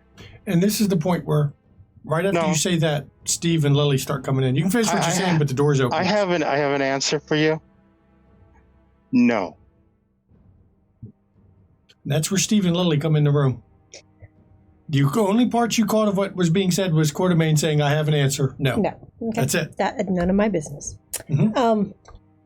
Okay, so I bring Steven with me and I nod to them and say, I move to leave. Okay, you can leave. You're not stopped by anybody? Nope, not at all. I take a seat and I gesture for Steve to take a seat. And I say, Katerina, while you're here, I know your time is very valuable, so we will keep it as short and sweet as we can. There were some discussions during True's after party that were held in the club. And we want you to be aware that the two Primogen in this room with you have noticed the same concerns with our leadership.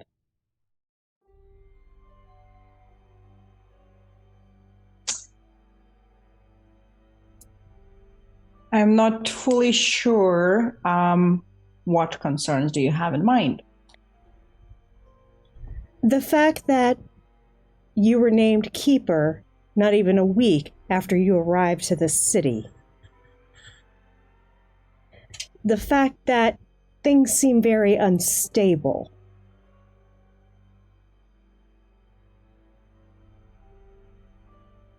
It's very concerning. Especially when a herald's haven is firebombed. And nothing is done about it.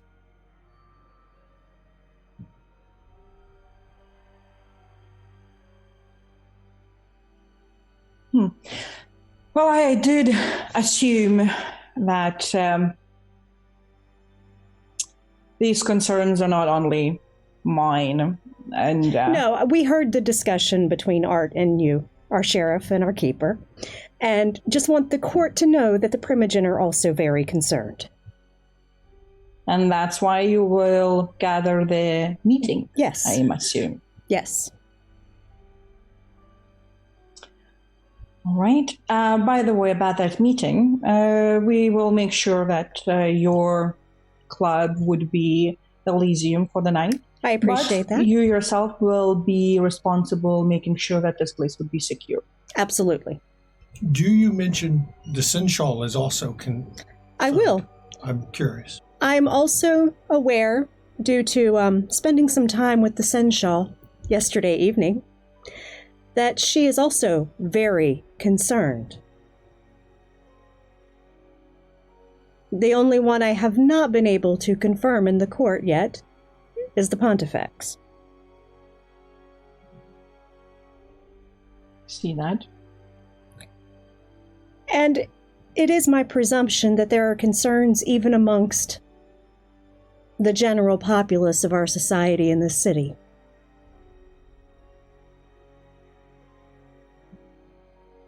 I'm not sure who you're connected to, but I'm sure you have strong ties within the tower.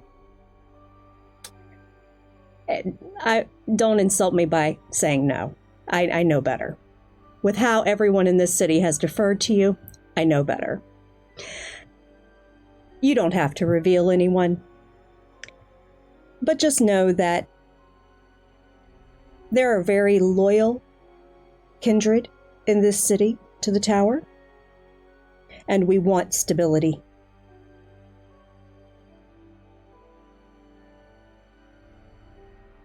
Good.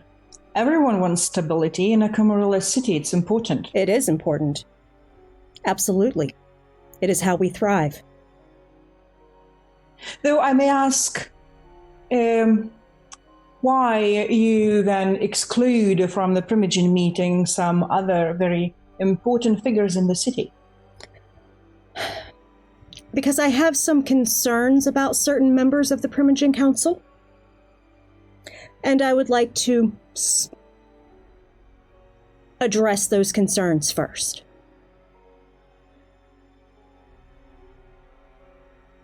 And I assume you will not want to share the Primogen seats which are in question?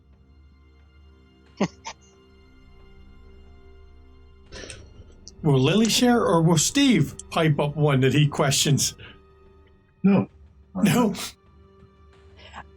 I assume that you brought up this topic to me because you also expect some sort of a support from me. And to offer support as well. Well, none of this can happen if I will be kept aside from important notes of what is going on, and... Does the Keeper of Elysium wish to attend our Primogen Council meeting? I do think that would be quite right, especially if it will happen in a Keeper Elysium. That can be arranged. Very well. Okay. And I will be getting with you. I'm expecting confirmation on a date very soon, so I'll be getting with you as soon as possible on that. Absolutely. Okay. Thank you so much for your time. Thank you, and then I will leave. I will see out myself. Okay, and I will have Thomas escort you to the elevator. Because you can't use the elevator unless one of them uses their fobs. Where do you go, Quartermain, when you leave? The labyrinth. The labyrinth? Okay, you're going down to the labyrinth. Steve and Lily, do you have after she leaves, do you have any conversations, or are you saving those for later? Well, after she leaves, Steve, is there anything you'd like to say? I don't have anything right at the moment to say. Okay. Actually, Bill. Yes. I text Razor. Okay. You said you were leaving town? No. Bouncing between cities. You busy at the moment? Not really. What's up? I could use a hand investigating something. Meet at your office?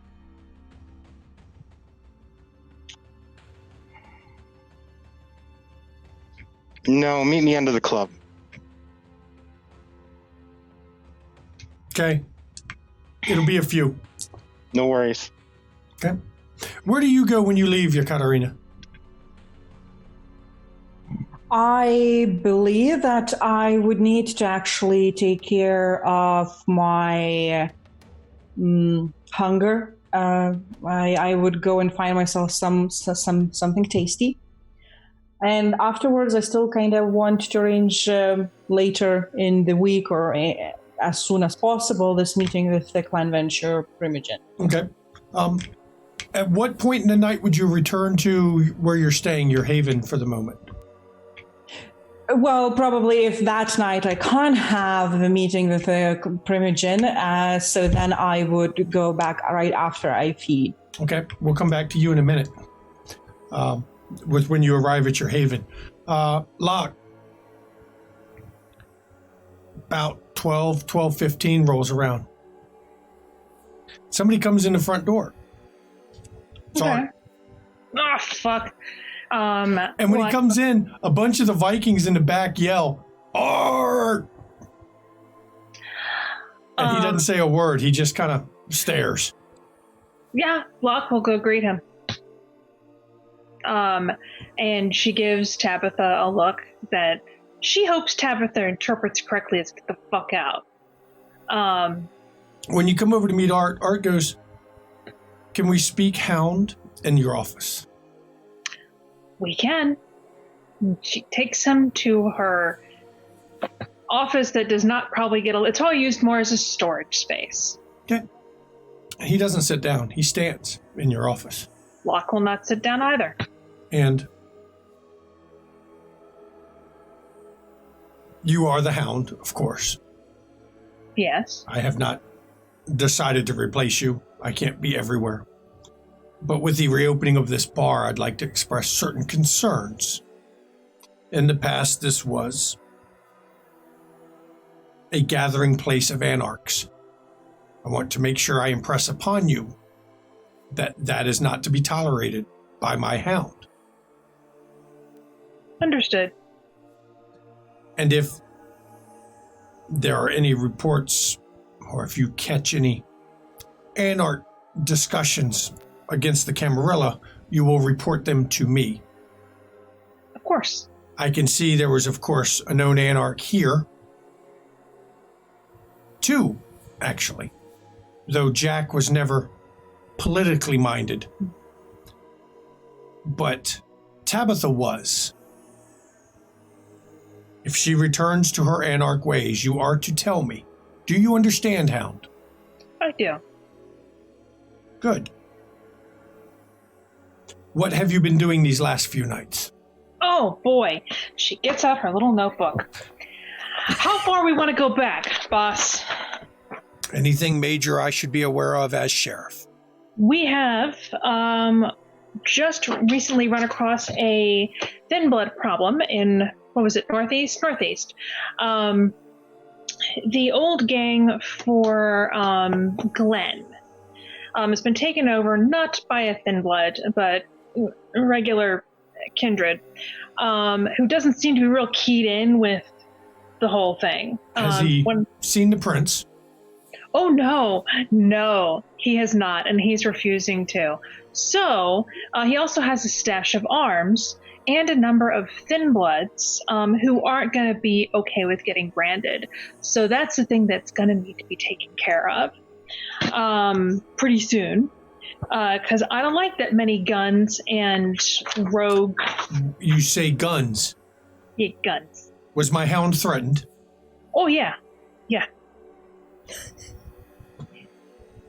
A threat to the Hound is a threat to the sheriff, which is a threat to the tower. Yes. I believe I may have to look into this building. I will give you an address. I believe I shall have to task the Scourge to investigate as well. Yeah, I was going to chat with her about it too. Seems like her kind of thing that she would have fun with. She gives him the address. Okay, he looks at it. Don't forget, tell him his name. Oh, yeah, his name is Buzzsaw. Buzzsaw is ready. Buzzsaw. Buzzsaw. It's class act. Kindred? I believe so. Interesting development. Yes, this is the kind of thing that you should report to me, Hound. How do I report things to you? He pulls out a card. Ah, It says excellent. Art Morgan, investigative reporter. Is there a number on it? Yes. It's got a Yay. cell number. Excellent. Okay. She. He says just call that number leave a message. Of course, you understand what can and can't be left in a message. Oh, yeah. I check it fairly often. Let me see. Any other concerns? Well, that's the most pressing one that I just ran across. Continue your investigation into these thin bloods. Oh, yeah, working on that. Working with the Pontifex on getting them branded. One of the thin bloods may be helping us out with that. Since we have a shortage of Tremere and a lot of thin bloods, although possibly less after this investigation, because there were a few. If they're threatening my hound, there will be less. Branding is not going to need to be used. But it's moving along, and I'm tracking them down. Wish I had that list. Would have made it a lot easier. Continue your investigation on that. Also, if you get any word of anything relating to the arsons or any information pertaining to the Black Magic's fire or the death of our herald, I wish to be informed of that immediately. I'll talk to Lily. She's the one that's doing a lot of looking around for that, for obvious plan reasons. As Primogen, yes, makes sense.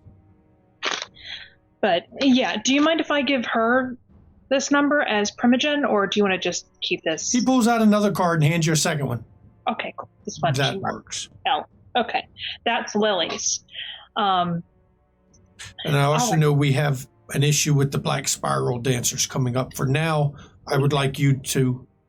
I'm going to handle the preliminaries on that particular event, as I have more lupine experience. We saw one. There's a church that we investigated, and there was one there. It's one that we ran into when the whole Praxis thing was happening. The sheriff, who was a gangrel, that chick, we fought her there. She scampered off. Church in Southeast? Is that where it was? Yeah.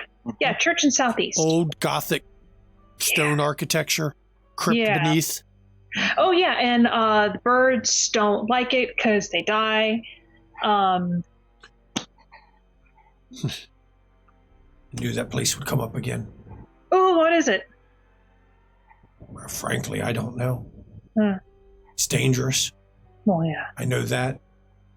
More than one kindred has gone in and not come back. But as it's not caused an issue for the city, I've never personally. I mean, if a few reckless children want to run through there and don't come out, they've done us a service by not coming out anyway. But there was a dancer, a weird dancer. That was the location of the Setites for a while. Though I think they've called themselves now Ministry. Huh. But they've left the city, aside from one that so far has not involved herself in anything. And as long as she continues to not involve herself in anything, she's fine to exist in her little shop. Interesting. I think I remember her from Praxis. Yes. Anastasia, I believe was her name. Yeah. I remember her. She has vowed to be apolitical and stay out of it all. And I'm content as long as she stays in her little cubbyhole and doesn't spread her taint or her, corruption that they do. She can stay there. For now, at least. Yeah. Never really had to deal with them a whole lot. But there used to be more of them in that area, around that church. But then they left, most of them, 20 years ago, roughly. But from time to time, a reckless child, normally one of the newer embraced, or somebody from out of town would go down to that church and not come out. It was kind of not spoken about by Lord Vitel, because he found it amusing. That sounds like Vitel. Yes. I may have to involve the Pontifex in that one. Yeah, you found a black spiral there. Yeah, and it was a weird one. She mute. Mother told me about that recently when I saw Mother. We won't have to worry about the mute one for long. That's part of what I'm doing. I'm plotting our strategy to eliminate that particular nest of corruption from the city. Interesting. Well, I mean, if I can do something, I'm not really experienced with the lupines, except for like one that That's I why glared I'm. at. That's but why I'm yes, handling that and leaving you to look into the thin bloods and other investigations. Of course, I've got a lot more experience with lupine. Yeah. We Let's used to see. hunt them in Really? the old days. Oh yes, my pack and I used to love hunting them. Xavier used to love hunting them. Something to amuse yourself. That's a hell of a hobby. Gets old after a century or two, and you find new ones. I could see that. I probably could use a hobby, period. Probably not that. I'll have to work up to that. Let's see. Church. BSD.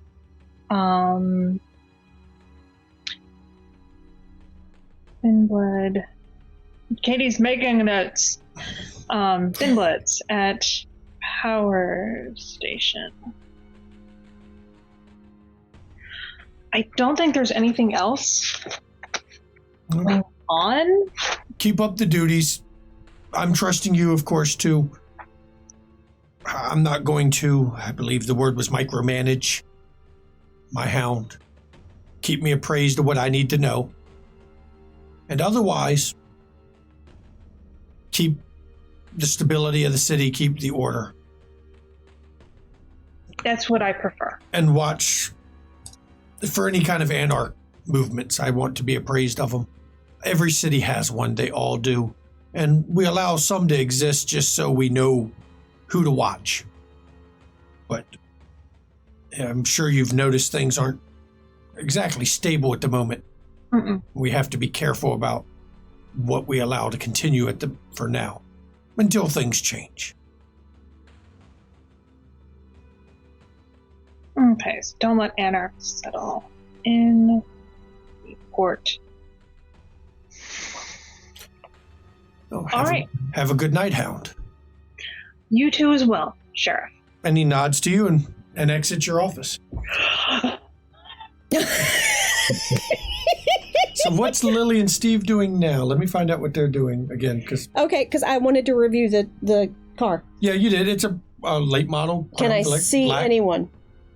Tinted windows. When I see tinted, you're shocked they didn't get a ticket because they are well past the legal what's tinting allowed limits. in DC. Even the front windshield had been tinted.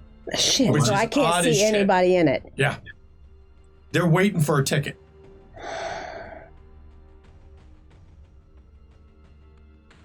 Now, are they rolling by? They rolled by 4 times. Same direction?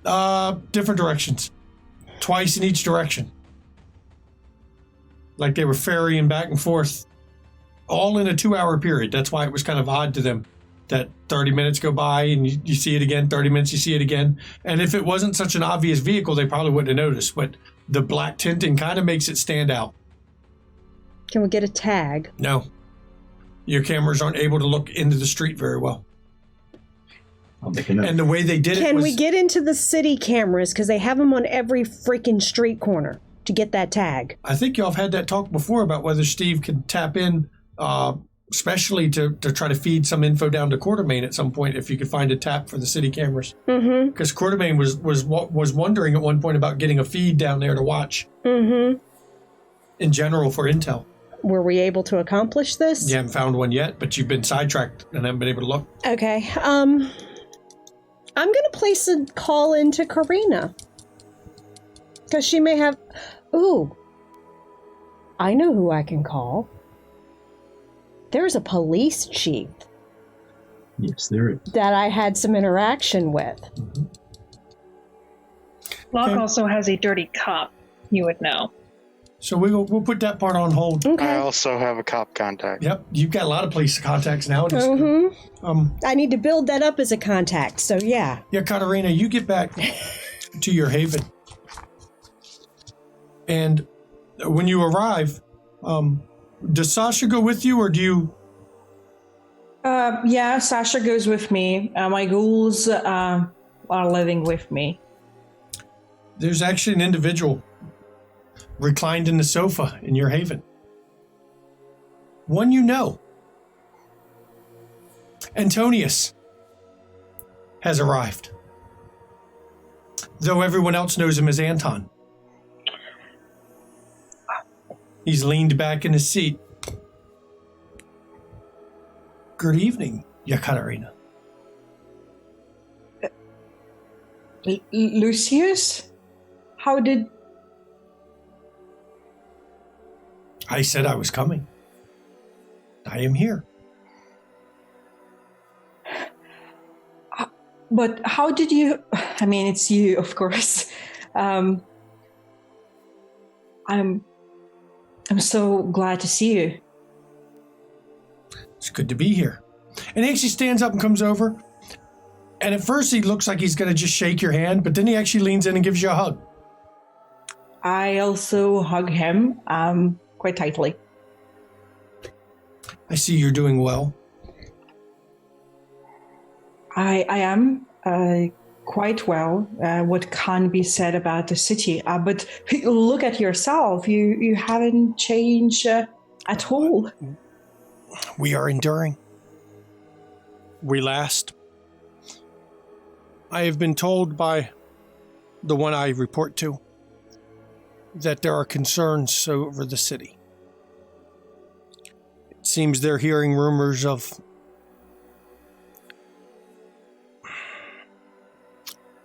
instability that the tower can't afford at this time. And I've come in person to hear your report so that I can understand what is going on and whether I need to alert. I think that you definitely need to be alert about what is going on in the sea. After all, they chose me to be the Keeper of Elysium, a person who is here like for a week. It struck me as foolhardy, not because, of course, you're not qualified. You are so qualified. But given where you came from overseas as you have, and House Ventru, Clan Ventru, noted that he would pick you to be keeper, given his past, seemed odd. But then I hear of the Herald dying with nothing done. And I know it's only a few days. But as you know, instability like that should be punished swiftly. I agree with you. I think that a revolution of sorts is growing here in DC. Miss Sanger, Lily Sanger, is organizing a Primogen meeting.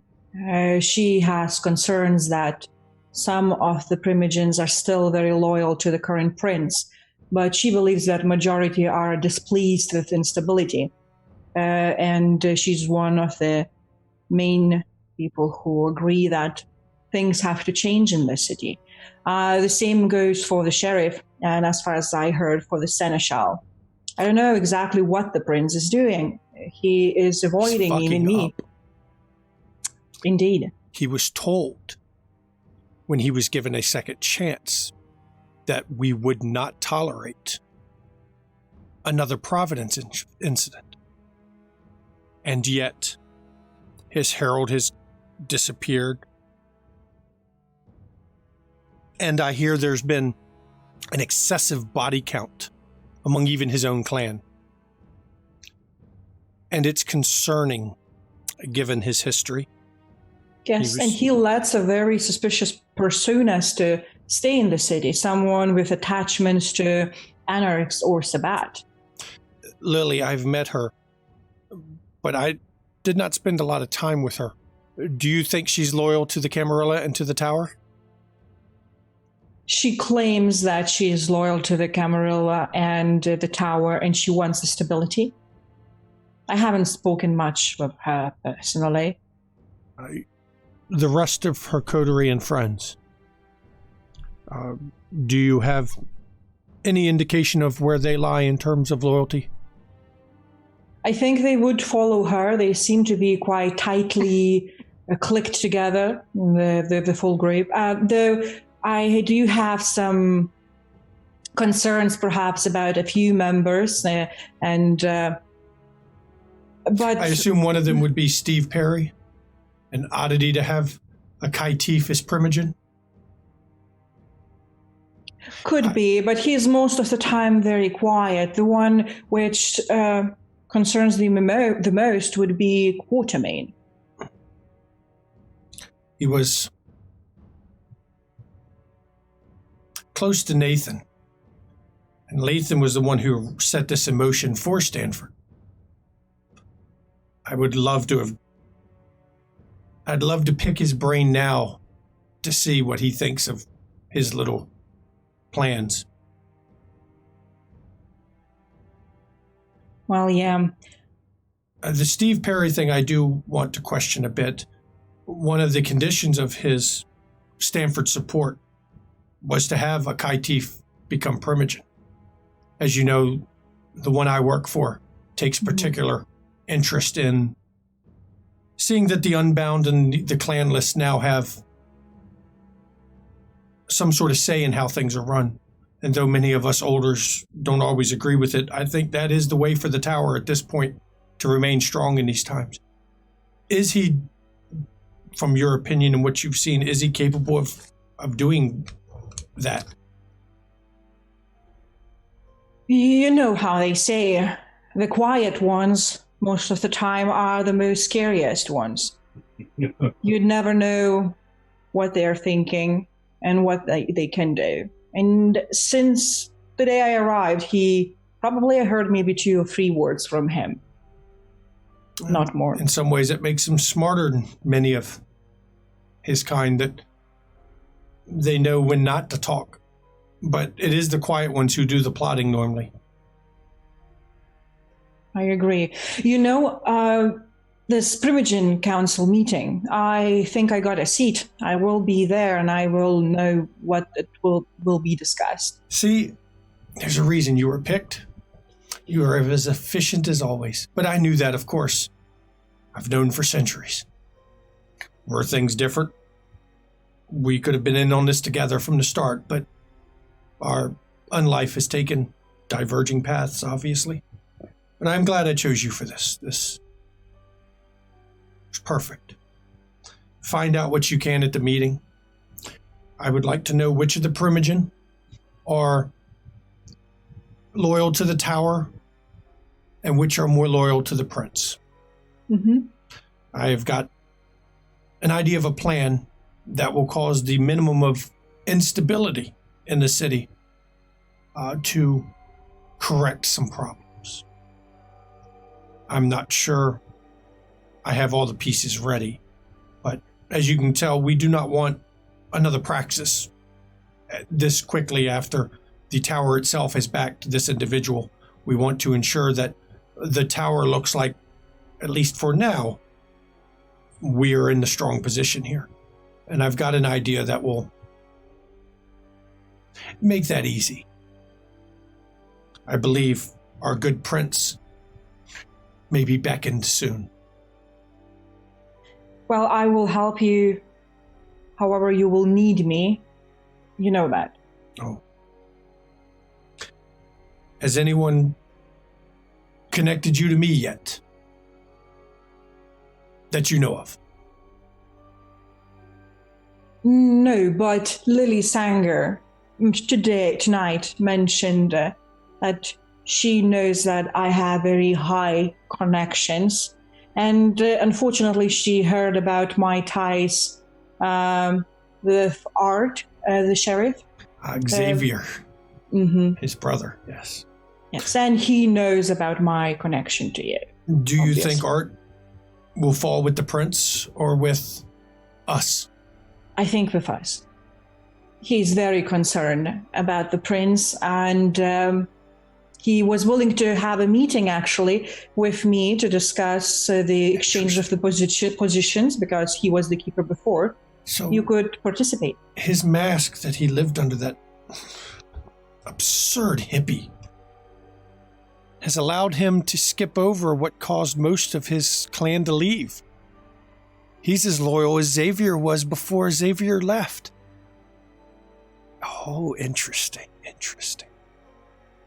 He will be useful, yes. Okay. Perfect. I will, of course, be staying in another location, but I will be dropping in to visit you quite a bit. Would you like to stay for the rest of the night, though, tonight? Yes, we were actually, we have some talking to do. I want to catch you up on some of the other things that have been going on in my travels, because I get to travel, I think, a bit more than you, and I'd love to hear what you've been doing, because it has been some time since we've been alone to talk. Yes, I would like to hear all about your journeys. And that's where we'll close out the Minta part for tonight right now. Actually, I think this is where we're going to end this episode, right here, so that we can continue for the next week's episode with Coterie investigating the church. Mm-hmm. And Lily's got a number of things she's got going on. And of course, Minta's friend has arrived. I love Anton. And there's some shit behind the scenes going on that Anton plans to beckon the prince. Mm-hmm. Fantastic. And we all know that in the Kindred Society, when someone says beckon, there's beckoning. And then there's beckoning. My theory is nobody is fucking beckoned. They're all wiped out. And the funny part about beckoning... Like, hey, I have a great idea. Let's make up some bullshit. Yeah. And if the prince gets beckoned, who's in charge? Anton? No. Who's in charge if a prince has to leave for Seneschal. The Seneschal takes over the city in the prince's name. Praxis for Karina. You don't need Praxis. You don't need Praxis. She's the acting prince. She's the acting prince until somebody else decides to try to take Praxis from Stanford, who is not available at the moment. Yeah. Chicago ran with a Seneschal for years. Mm-hmm. I'm And I'd, of course, like to thank Yekaterina Minta. Thank you for playing with Minta. us. Thank you. It was a lot of fun. Yep. And, of course, the regular players. Yes. If you want to chat with us about the episode or just hang out and chat, or if you're, in these current times, you're stressed out and you're kind of trapped at home and you want to talk with adults, pop over to our Discord. Mm-hmm. If you want to watch other great content, look over here in the chat. There's a whole bunch of channels. One of them at the bottom, Minta's. Her Twitch channel's in there. She streams from time to time. And you're also playing, by this time they would have missed it, because she was playing from when this airs the day before. The Virtual HorrorCon. Mm-hmm. Yep. Which is awesome. Yep. And if you want to catch the back episodes, go to YouTube. Mm-hmm. Check it out. If you want to see the gear we're using, look down into panels. During this time of social isolation, Steve Perry is remote, but I think it worked out. We are all remote and following social distancing, and you should too, damn it. Absolutely. Yeah, I'm a nurse. Trust me on this. And do it. We will see you Wednesday for a vignette. I'm not sure which one yet, but we have several we need to get into, which is, we have a Locke Esmeralda. We have the Crimogen Council meeting. We've got to figure out when we're going to do that. Mm-hmm. There's more than one that we've got some ideas to do. I know. And now we'll have Minta in the Crimogen Council meeting. Yep. True Def still wants to meet with Felix. Minta wants to meet with Felix. Yep. Yeah.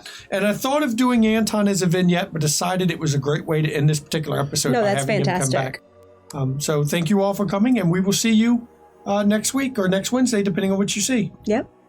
Bye, guys.